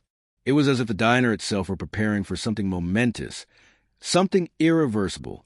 I took a deep breath, my eyes locked on the shadows, knowing I was about to face whatever the diner had in store for me. I had become part of its cycle, but now I had to bend it to my will, break its hold. If I didn't, there would be no hope left for anyone. The cold settled over me once more, and I could feel its icy fingers creeping up my spine, pulling at my thoughts, tugging at the very fabric of my will. But I didn't flinch. I couldn't afford to. The diner would feed on my fear if I let it. It would break me down piece by piece until I had no control, no power left to resist. A door I had never noticed before, hidden behind the counter near the kitchen, creaked open. A gust of cold air swept in, the smell of dampness and decay wafting through the room. It wasn't just the temperature that dropped this time. It was a very atmosphere, thick with dread and anticipation. A figure stepped through, the shadows clinging to them like a shroud. The moment I saw them, I knew it was the same being that had walked into the diner before. The one who had whispered the truth to me. The one who had shown me the mirror I had wanted to look into. "Are you ready?" the stranger asked, their voice calm and hollow, like it had been carved from the same darkness that filled this place. Their eyes, sharp and unsettling, focused on me. I took a step forward. I have no choice. The stranger's lips twisted into a smile, but it wasn't kind. It wasn't anything close to warmth. "You're right. You never did." The diner seemed to pulse, the hum in the air vibrating through the very walls. It was more than just a building now. It felt like a living, breathing entity, like a massive, insatiable beast waiting to devour. And, in a way, it fed on souls. It fed on time. It fed on the pain of those it claimed, the despair of those who fell into its trap. The stranger stepped closer, their presence suffocating, their aura oppressive. "You think you can control it, don't you? You think you can change the rules, rewrite the game." They shook their heads slowly, the smile never faltering. "The diner has always had a keeper. It chooses them. It feeds off them. But what you don't realize is that once you've been claimed, once you're a part of it, you're no different than the souls that come in. You'll lose yourself piece by piece. You'll become another part of the hunger." I clenched my fists, but my voice was steady, resolute. "No, I won't let it." The stranger's gaze flickered to the corner of the diner, where the shadows were beginning to swirl. I could feel it too, the slow, creeping pull of the diner's hunger, tugging at me, at my resolve. The walls seemed to shift, their one solid form now warping, bending on themselves, as if they were alive, reacting to my thoughts. "You think you're in control," the stranger repeated, their voice quieter now, almost soothing. "But you are already lost. You're part of the diner now. You have always been." I shook my head, refusing to believe their words. "No, I will keep them safe. I will keep them from becoming part of this." The figure in front of me chuckled softly, the sound like ice scraping across glass. "You can try, but you can't save them all. You can't save anyone." I didn't answer. I couldn't. The diner was beginning to close in, and the weight of its hunger pressed down on me, heavier than ever. I stepped back toward the counter, my mind racing for a plan, for some way to break free of the cycle. I had to think fast. If the diner had always chosen keepers, then perhaps there was something I could do to change that. Something I hadn't tried yet. Suddenly, a scream shattered the oppressive silence, a loud, high-pitched sound that reverberated through the diner. It was coming from the back, where the shadows had started to take shape. Someone else had arrived. I turned sharply. The scream had ended abruptly, but I could still feel the terror that lingered in the air. Someone had wandered into the diner, another soul, lost, about to be claimed. And then I understood. The diner wasn't just looking for souls to feed on. It was looking for more keepers, more protectors, more people to feed its hunger. It wasn't the diner that chose its keepers. After all, it was the souls within it, the ones trapped here, like me, who had become part of its very foundation. They were the ones pulling the strings now. I had to get to them. I had to stop the cycle once and for all. I raced toward the back of the diner, my heart pounding, my footsteps echoing in the quiet, tense air. The shadows grew thicker the farther I went, wrapping around me, closing in. I could feel the weight of the diner's hunger, pressing against me, pushing me forward. And then I saw it, the door at the far end of the hall. It was the same door I had seen before, the one that led into the diner's deepest, most forbidden places, the place where the keeper's true power lay, the place where the souls of those trapped within the diner's endless cycle were kept. I could hear the whispering voices now, low and guttural, their words unintelligible but unmistakably urgent. The souls were calling out to me, beckoning me to enter. I pushed the door open. The room beyond was like nothing I had ever seen before. It was vast, dark, and twisted. The walls seemed to stretch endlessly, covered in shifting, pulsating shadows. The floor was slick with something thick and sticky, and the air was dense with the smell of decay. In the center of the room stood a massive, looming figure, a black silhouette of pure darkness, its form barely visible in the low light. The diner itself, It was more than just a building.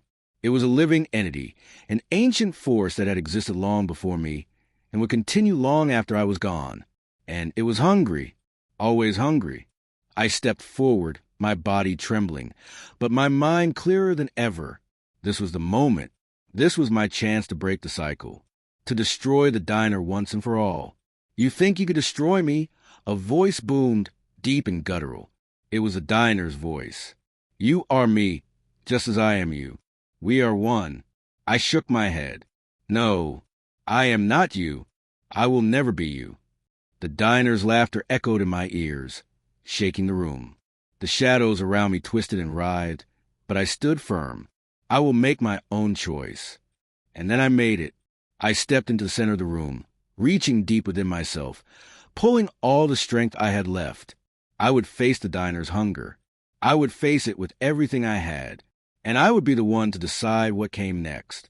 The diner had controlled me for so long, but it wouldn't control me anymore.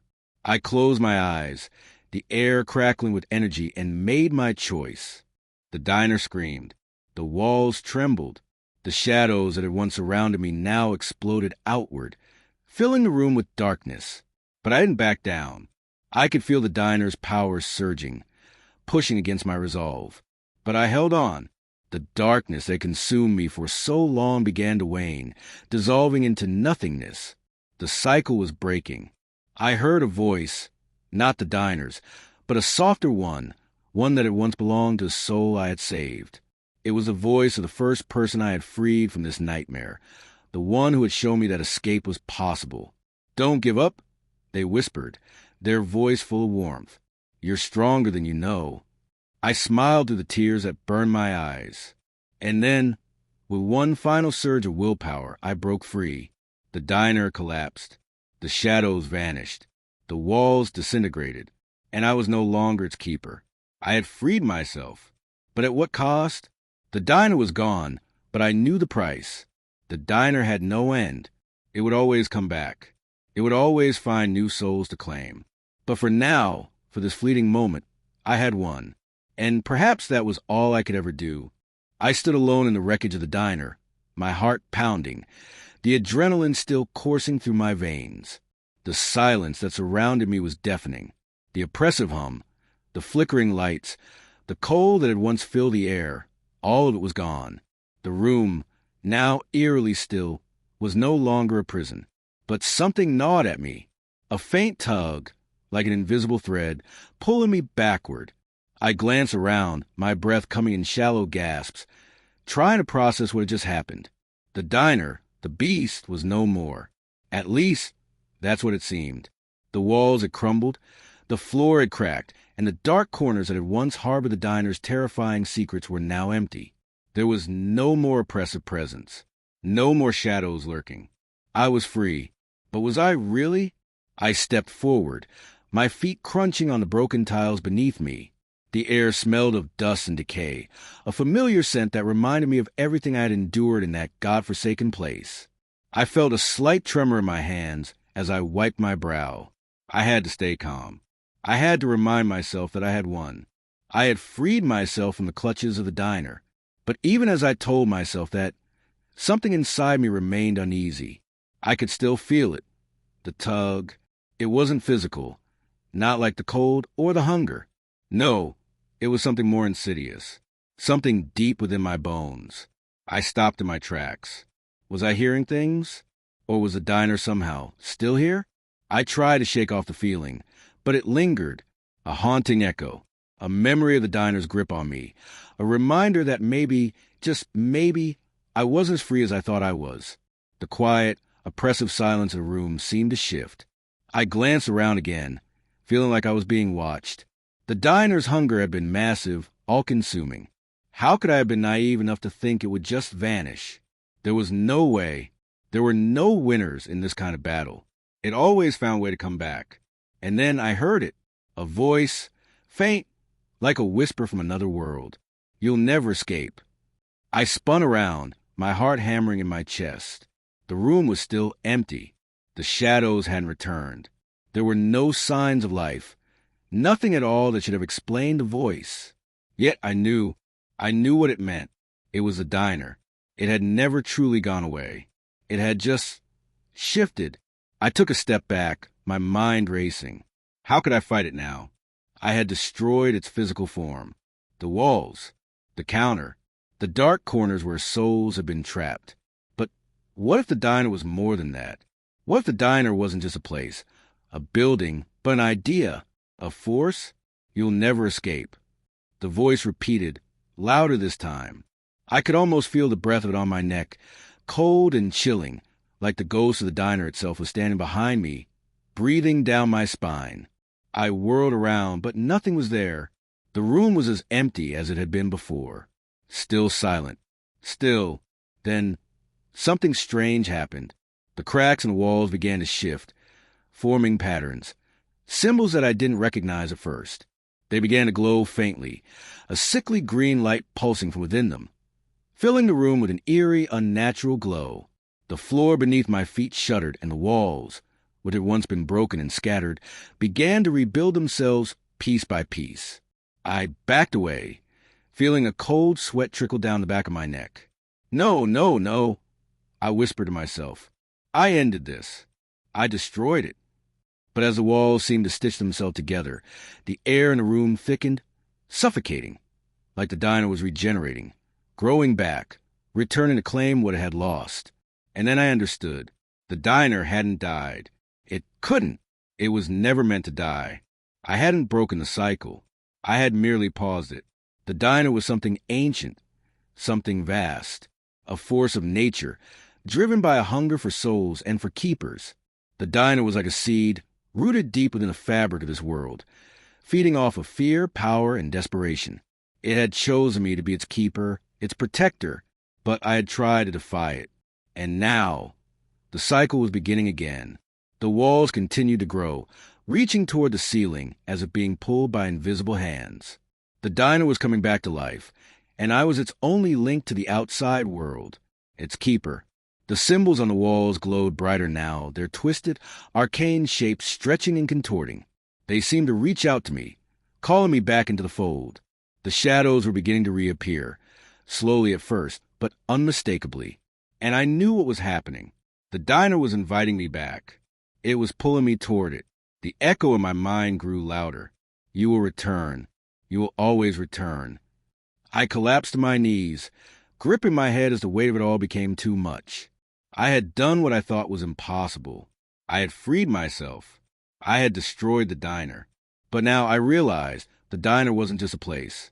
It was part of me. It had always been part of me. And as much as I wanted to escape, as much as I wanted to rid myself of its grasp, I had become it. I could feel its power thrumming beneath my skin now, pulsing through my veins. It was in me. Its hunger, its call. I could never truly be rid of it, but I couldn't let it win.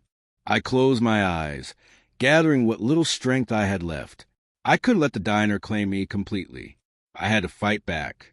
There had to be a way to stop the cycle, to free myself completely. The diner had always been a part of me, yes, but that didn't mean it had control me.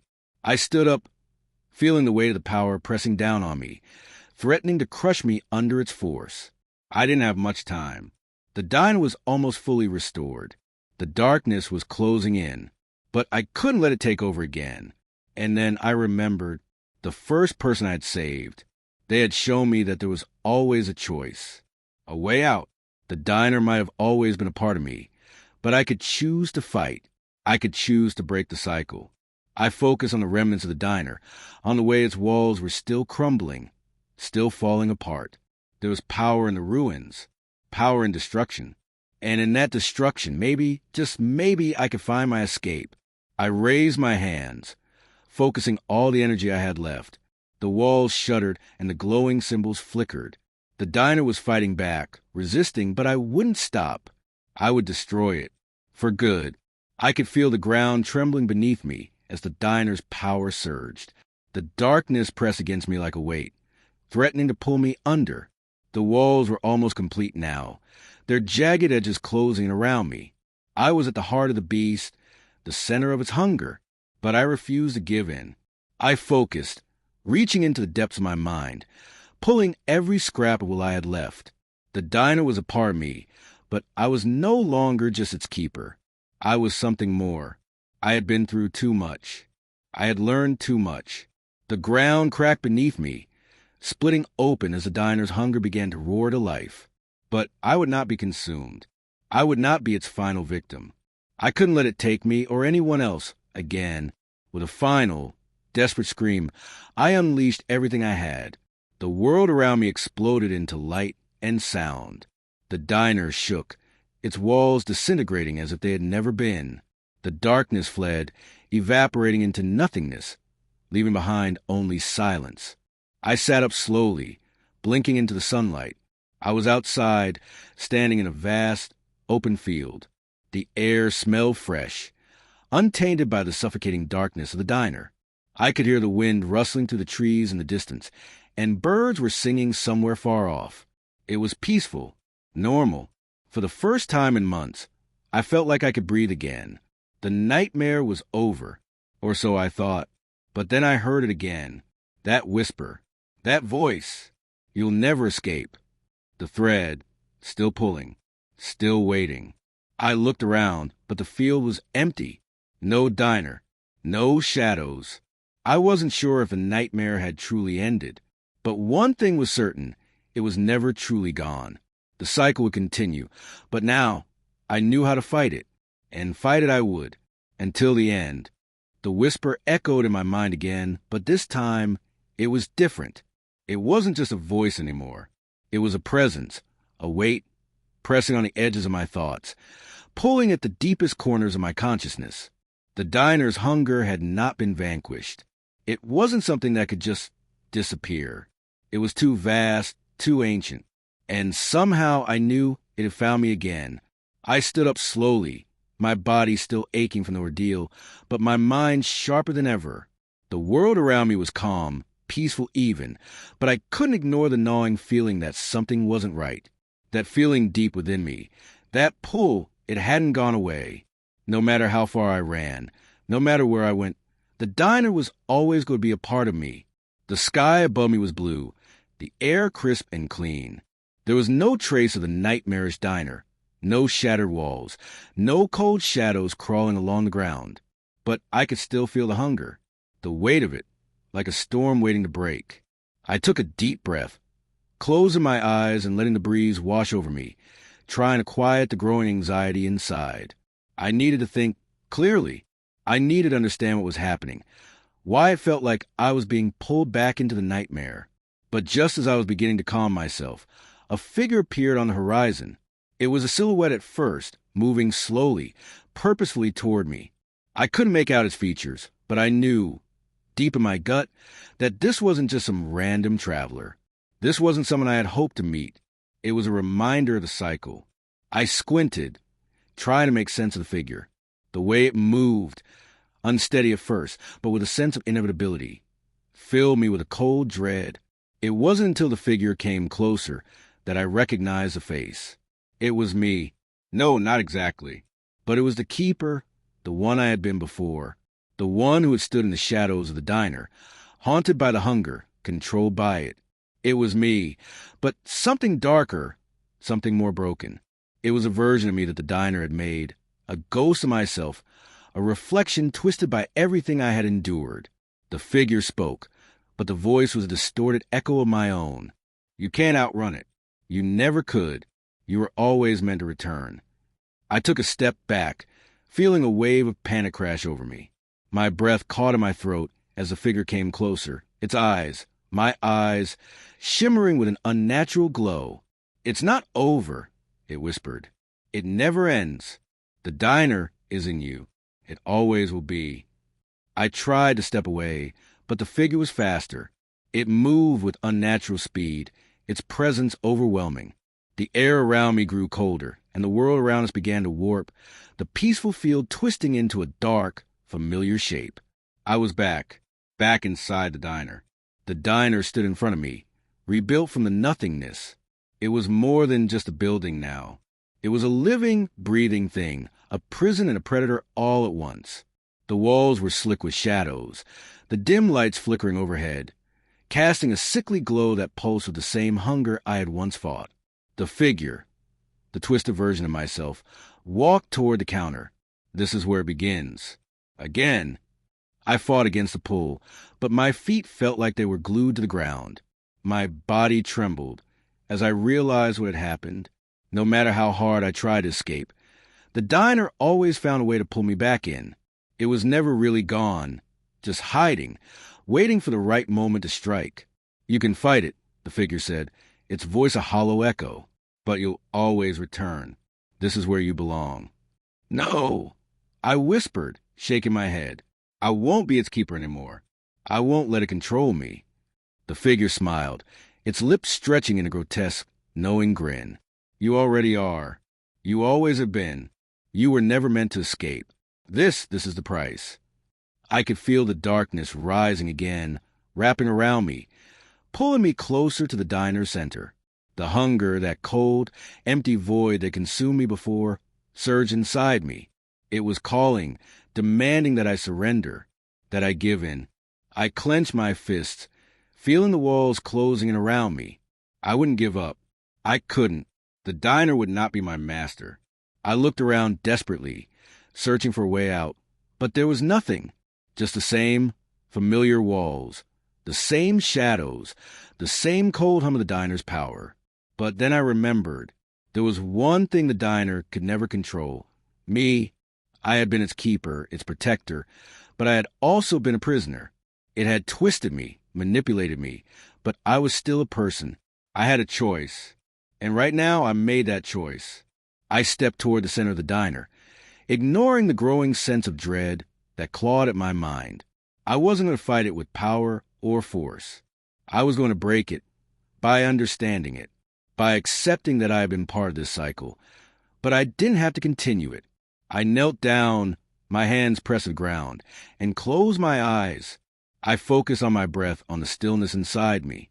And slowly, I reached for the one thing the diner could never take from me, my own will. I chose to let go. I chose to sever the connection that had been binding me to it for so long. And as I did, the diner around me began to shake. The walls cracked, the shadows screeched in protest, and the lights flickered out completely. The air grew thick, suffocating, as if the diner itself were dying. But this time, it wasn't coming back. With one final, defiant breath, I whispered, I choose to be free. The diner collapsed around me. The walls crumbled into dust, the shadows fading into oblivion. The hunger, the overwhelming, insatiable hunger that had followed me for so long, was finally silenced. I stood alone in the ruins, gasping for breath, the weight of everything finally lifting from my shoulders. The oppressive silence was deafening. The battle was over. I had won. But even as I stood there, the wreckage of the diner at my feet, something in the back of my mind still felt off. The field was back. The peaceful, tranquil air was the same as before. But now I knew the truth. The diner may have been destroyed, but the hunger, the cycle, it wasn't just a building. It wasn't just a force. It was part of the world. It was part of me. And as I stood there, I realized something terrifying. It would never truly leave me. The diner had been vanquished, yes, but its legacy, the darkness, the hunger, the endless craving for more, would forever haunt me. Because the diner wasn't just a place. It was a part of the world, a part of me. And one day, the cycle would begin again. I stood in the open field, the remnants of the diner's collapse still fresh in my mind. The wreckage that had once been an imposing and terrifying structure had now dissolved into nothingness, leaving only dust and echoes behind. The shadows that clung to walls for so long had disappeared, and the oppressive air that had once suffocated me was gone. But despite the silence, I couldn't shake the feeling that something was wrong. There was an emptiness inside me, an emptiness that the diner had filled, and no matter how much I tried to convince myself otherwise, I knew deep down that it had never truly left. The peace in the field felt too false, too perfect. I couldn't remember how I had gotten there. I had been inside the diner, hadn't I? I had fought it, destroyed it, but now it felt like I was drifting, like I wasn't fully present. The ground beneath me shifted, just slightly. It was so subtle, so quiet, that I almost thought I imagined it. But when I looked down, I saw something that made my blood run cold. The dirt, once solid and unmoving, was beginning to crack, splitting open like the foundation of a grave being unearthed. From the cracks, I could see something slithering, something dark, something that pulsed with a terrifying hunger. I stepped back, my heart racing. This couldn't be real. I had ended it. I had broken the cycle. I had destroyed the diner. And yet, here it was, in front of me, rising. I could feel it, that same familiar tug, that cold, all-consuming hunger. It was pulling at me, whispering in the back of my mind, come back to us. The ground before me cracked further, and the earth gave way to reveal what I had feared the most. The diner was returning. It wasn't dead. It had never been dead. It was reborn, and it was calling me home. I stood frozen in place, my mind racing. No, this isn't possible. It's just a trick. I can stop it. I can stop it for good. But my legs wouldn't move. The air around me thickened, the silence growing heavier, and the hunger, God, the hunger. It clawed at my chest and my throat, suffocated me with desire I couldn't even fully understand. From the darkened earth, the diner began to take shape, slowly rising from the cracks like a malignant being clawing its way back into existence. The outline of the building formed, the familiar walls, the dim lights flickering back to life, and that ever-present hum in the air. The doors creaked open, and the cold, suffocating atmosphere that I fought so hard to escape surrounded me once again. The diner was back, but this time something was different. Something was off. I didn't hear the footsteps at first. They were slow, almost hesitant, echoing from somewhere deep within the diner. But then I saw them, the first person to emerge from the door. It was me. The figure that stepped into the light was a distorted version of myself. Pale, gaunt, eyes hollow and dark, like the very life had been drained from them. I could feel my breath catch in my throat as I realized what this meant. The diner wasn't just a place. It was alive, and it had made me part of it. I warned you, the figure whispered, its voice twisted, garbled. You can't escape what you are. You're part of the cycle now. I wanted to run, to scream, to tear my way out of this nightmare, but my body refused to obey. I felt the weight of the diner's presence pressing down on me, like chains around my soul.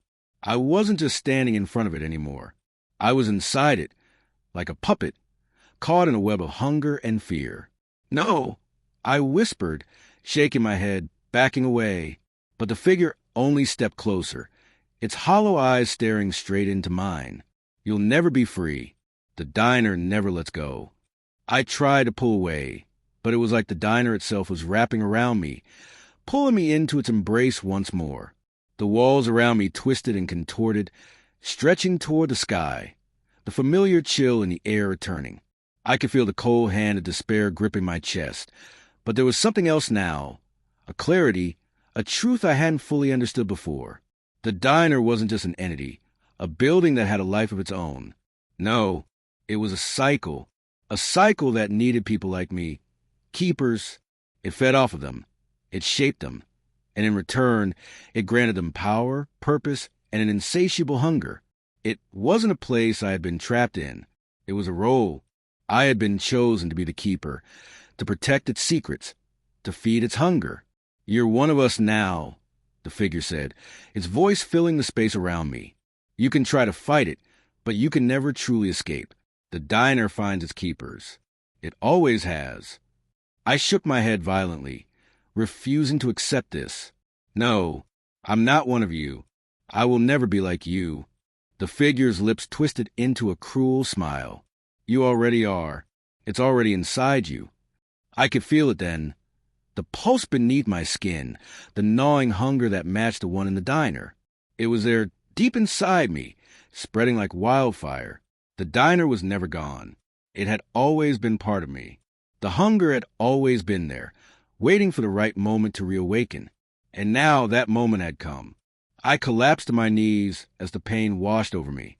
The hunger, no, the need was unbearable. The pull to return, to claim the diner as my own, became overwhelming. My hands trembled as I reached toward the counter, drawn by the same forces that had kept me captive before. The once familiar scent of the diner, the grease, the decay, the stale air, seeped into my very soul, tainting every breath I took. "You were always meant to return," the figure said softly, its voice like a lullaby, soothing and terrifying at once. "The diner chose you. It made you. And now you'll lead the cycle again." I shook my head, trying to break free from the pull, but it was no use. The hunger inside me was too strong, the need to feed it too powerful. I could feel the shadows surrounding me, filling the room, stretching out from every corner of the diner. It was alive, waiting for me to embrace it. "No!" I whispered, but it was too late.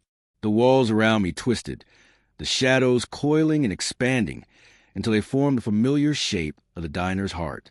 The darkness seemed to stretch out forever, and I knew that I had no choice. The cycle was complete. I was the keeper. I was the diner. The pain had stopped. The hunger was gone. The emptiness that had once gnawed at me, that had driven me to madness, was now filled. But it wasn't me anymore. Not really. I was the diner. I was its keeper, its soul, its hunger. And when the next person walked through the doors, lost, desperate, hungry, they would become a part of the cycle, just like I had. I would watch them, guide them, and ensure that the diner's hunger never ceased. Because this place, this force, would never be destroyed. The diner wasn't a place. It was alive. And as its keeper, I would make sure it never stopped. Days, or was it months? Time had lost all meaning. The diner stood firm in its place, ever present, as though it had always been here, as though it had always belonged. The shadows inside it had deepened, not just in the corners, but in the very fabric of the building. The floor seemed to groan with a new life. And I was no longer the person who had once walked into that place with fear and curiosity. I was its keeper, its heart, its ever-hungry soul. I had learned the truth. The diner was a part of something far older, something far more insidious than I had ever understood. It was a place of transition where lost souls, misfits, drifters, the broken, came to feed its hunger. But now that I had joined its ranks, the diner's appetite had grown, stretching its claws further out, claiming more than just my own existence.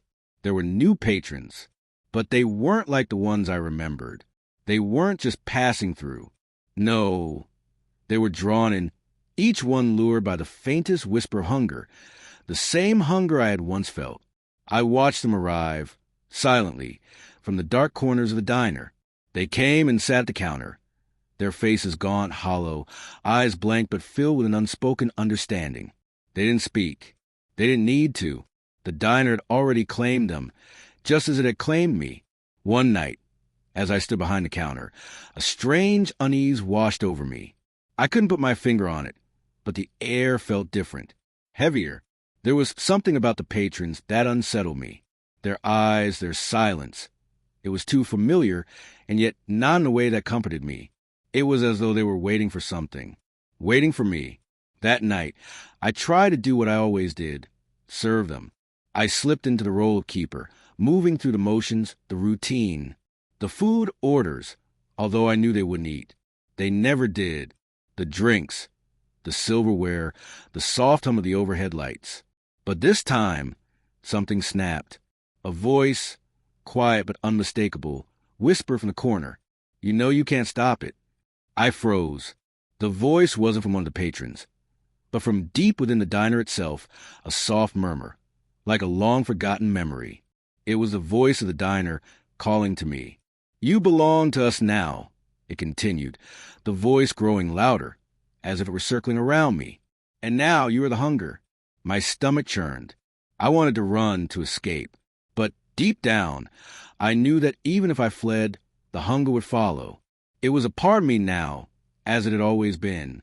The more I resisted, the more it consumed me, and the more I realized that there was no true escape. Suddenly, one of the patrons stood up. Their eyes, once dull, now glimmered with something sharp, something alive. They smiled, but it wasn't a human smile. It was predatory. "You think you're in control?" they asked, their voice dripping with a hollow, mocking tone. "You think you're the keeper now?" I took a step back, my breath quickening.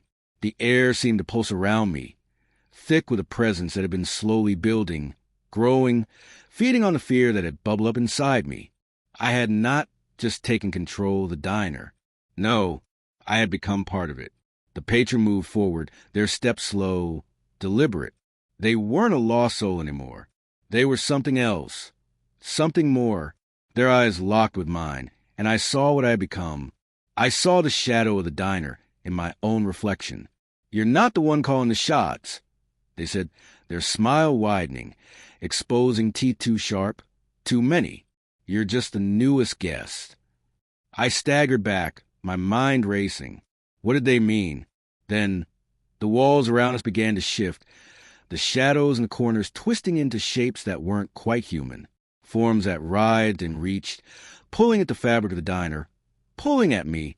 I looked around, horrified. The diner had never been a place. It was a creature, a vast, crawling thing that fed on souls, that twisted them into something darker, something hungrier. It wasn't just the keeper that it consumed. It was anyone foolish enough to think they had the power to control it. The figure at the counter, the one who had spoken to me, chuckled darkly. "You think this was ever about control? The diner doesn't need you. It needs more. And it's hungry, always hungry." And then, in a sudden flash, the walls of the diner melted away. It wasn't a collapse. It was something worse. The diner wasn't just a building. It was an expansion, a thing that spread out, burrowing into the world, pulling the world into it. Its roots spread to the ground like a disease, infecting everything it touched. The patrons weren't just patrons anymore. They were seeds planted in the soil of this twisted world, ready to grow and spread the diner's hunger further. I couldn't breathe. My chest felt tight. The hunger, it was too much. And then I realized I had become one of them. I was no longer the keeper. I was just another guest, just another seed in the diner's insatiable spread across the world. It wasn't about feeding the hunger anymore. It was about becoming it. The ground trembled beneath me, and the diner's walls seemed to pulse, as though they were breathing, expanding with every passing moment. I couldn't tear my eyes away from the horrific vision that had unfolded before me. I wasn't in control of the diner. It was in control of me. The patrons that had once been lifeless forms were now standing, their movements jerky, unnatural. They were changed, warped by the diner's power. They no longer sat at the counter. They hovered near the walls, eyes glowing, their bodies stretching and contorting into grotesque shapes. They were the hunger now, ready to spread across the earth, to feast on whatever they could find. And as I stood there, paralyzed by the weight of the diner's insidious power, I understood the terrible truth. The diner had always been this way. It wasn't just a place for people to come and be consumed.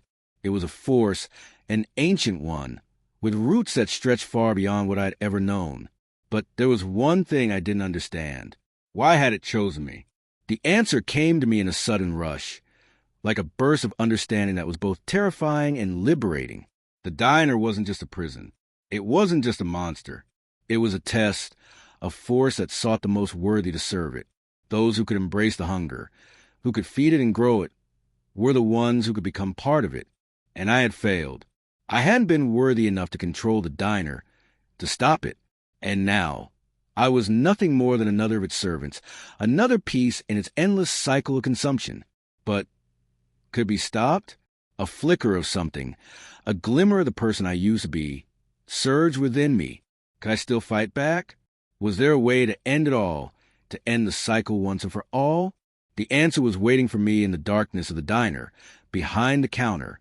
It wasn't just hunger that ruled this place. It was a will, a desire for control, a desire that was shared by every soul that had entered its grasp. If I was going to stop this, I had to become more than just a guest, more than just a keeper. I had to reclaim what was mine. And so, as the diner loomed, ready to expand once more, I made my decision. There was no turning back. The diner's hunger would be my last feast.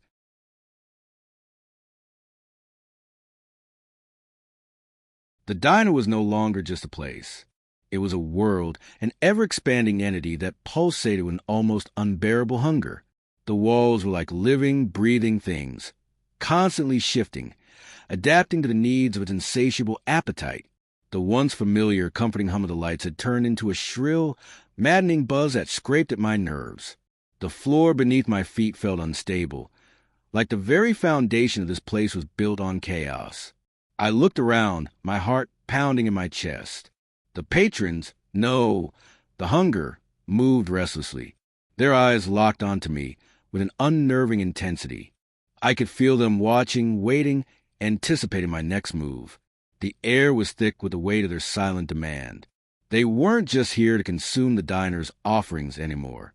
They were part of it, connected to it in ways I couldn't fully comprehend. But there was something else now, a new hunger, a hunger that went beyond the diner's walls, beyond the shadowy patrons and the endless cycle of consumption, a hunger that was calling to me, beckoning me to do something I couldn't yet fully understand. And then it hit me. The diner's power wasn't just in its hunger. It was in its influence. It had always been there, lurking just beneath the surface, whispering in my ear, pushing me toward that inevitable end. But now it was too late for escape. The diner had me. It had made me, and it was waiting for me to take the next step. A voice, dark and familiar, slithered into my mind. You know what must be done. I turned to the source of the voice, but there was no one. The patrons were still seated, their eyes dead and empty. Yet, somehow I knew the diner wasn't just alive. It spoke to me, to all of us. It knew me. It knew every fear, every hesitation, every weakness I had ever felt. It had fed on my doubts, my insecurities, my very soul. And now it was time to take control.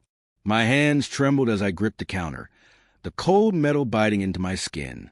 The pulse in the air quickened, matching the rapid beat of my heart. The hunger inside me rose again, sharper, more urgent.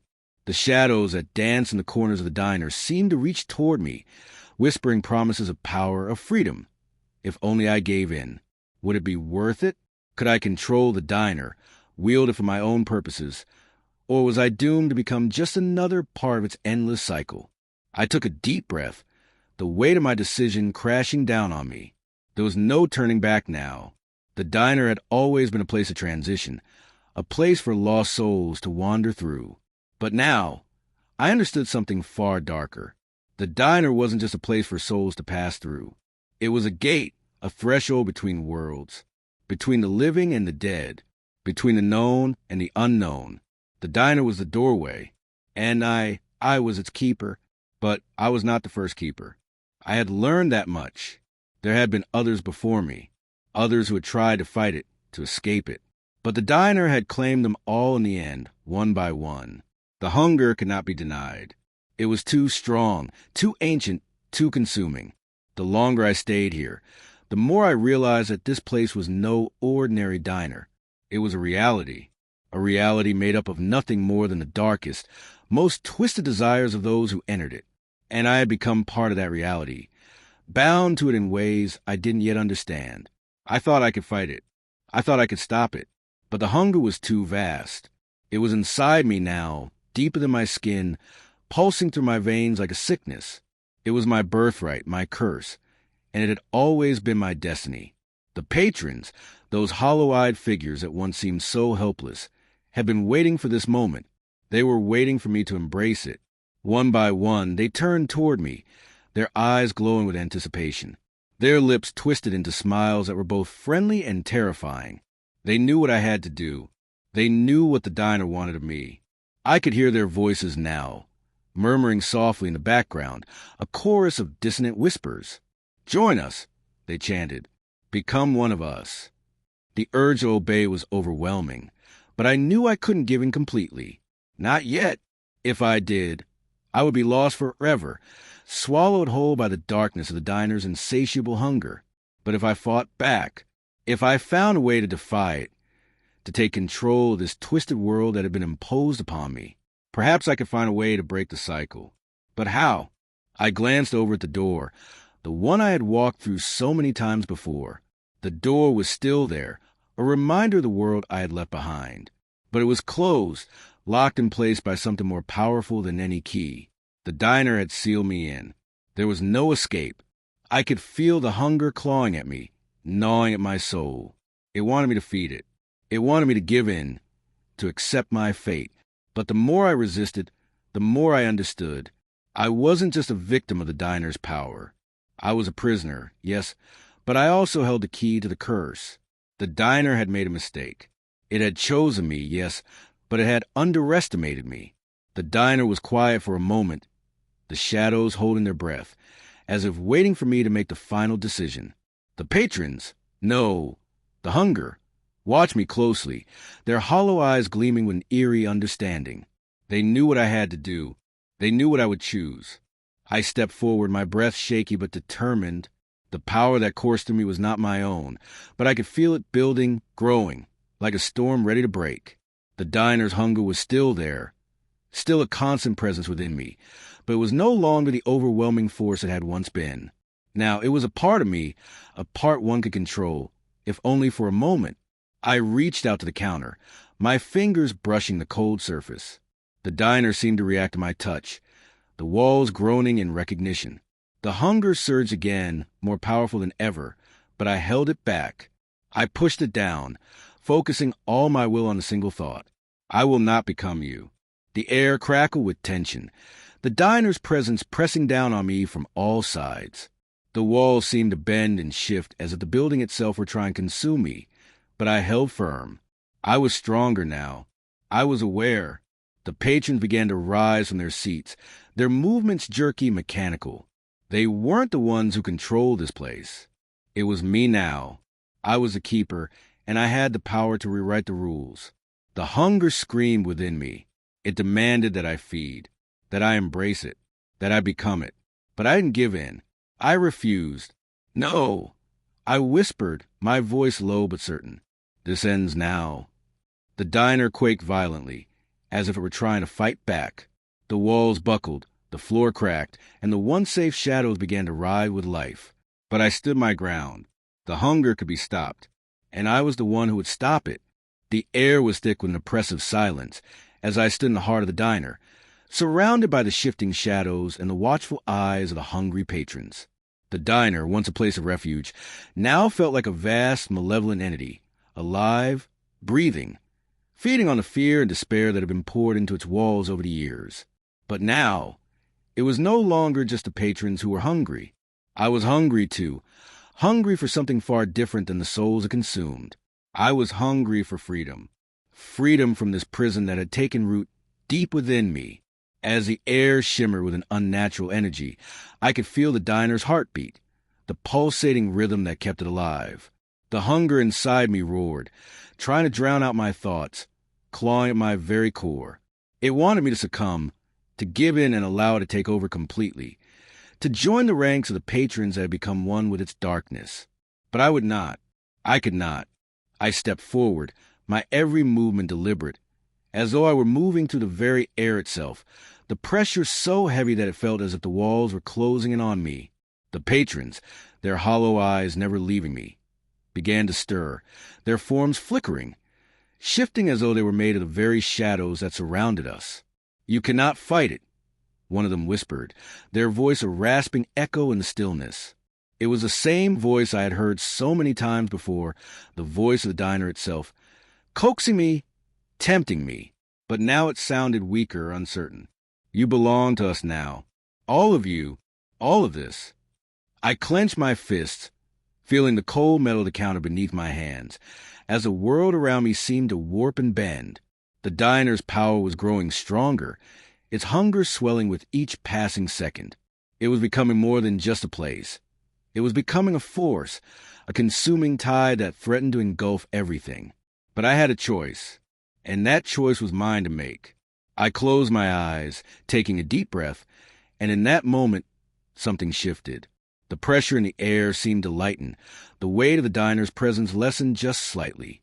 I felt something deep within me stir, a pulse of energy, a flicker of light that fought against the suffocating darkness. For the first time since I had arrived at this cursed place, I realized that I had never truly been alone. The diner had tried to consume me. Yes, but in doing so, it had awakened something within me, A part of me that had always been there but had been buried beneath fear, beneath doubt, beneath the hunger. I was no longer the victim. I was no longer the lost soul wandering through the diner's halls. I was the keeper now. I had the power to control it. I reached deep within myself, tapping into the energy that I had suppressed for so long. It was there, swirling beneath the surface, waiting to be unleashed. The diner's hunger wanted me to feed it, to give in and become one with it. But I knew the truth now. The diner wasn't just feeding on souls. It was feeding on desire. It was feeding on the very need to control, to consume, to overpower. And that was something I could fight. With a fierce, determined thought, I focused all my energy on the heart of the diner, the source of its power. A cold wind howled through the room, carrying with it the scent of decay, of old memories long forgotten. The walls of the diner groaned, the floor cracked, and the air around me seemed to twist and contort. But I held my ground. "I won't become you," I whispered, my voice trembling but resolute. "I will stop you." The world seemed to explode around me. The diner's walls rattled violently, the very foundation shaking as though the building itself were tearing apart. The floor beneath me buckled, the lights flickered in the shadows. Those twisted, hungry shapes seemed to writhe in agony, like creatures that were being forced to leave their home. The hunger was screaming now, louder than ever, clawing at my insides, urging me to give in, to let go. But I resisted. I pushed back with everything I had. I could feel the power of the diner try and pull me under, but it was losing its grip. The shadows that had once been my prison began to fade, slowly, inch by inch. I could feel the weight of its hunger lift, as though the diner was weakening, its hold over me slipping. And then, in a final surge of energy, I did it. I reached into the heart of the diner, the very core of its power, and I pulled it from the darkness. A brilliant light erupted, blinding in its intensity, and for a moment, everything seemed to freeze. The patrons, the walls, the shadows, all of it came to a sudden, crushing halt. And then, with a deafening roar, the diner collapsed. The world around me was silent, still. The echoes of the diner's destruction hung in the air like a distant memory, slowly fading into nothingness. I was standing in the middle of a barren, empty space, the remnants of the diner scattered around me. The familiar, comforting hum of the lights was gone. The cold, oppressive air was replaced by a strange emptiness, a vacuum that felt like the absence of everything I had ever known. The patrons were gone. The hunger was gone. The diner, my diner, was no more. I collapsed to my knees, my body shaking, my mind reeling from the sheer force of what I had just done.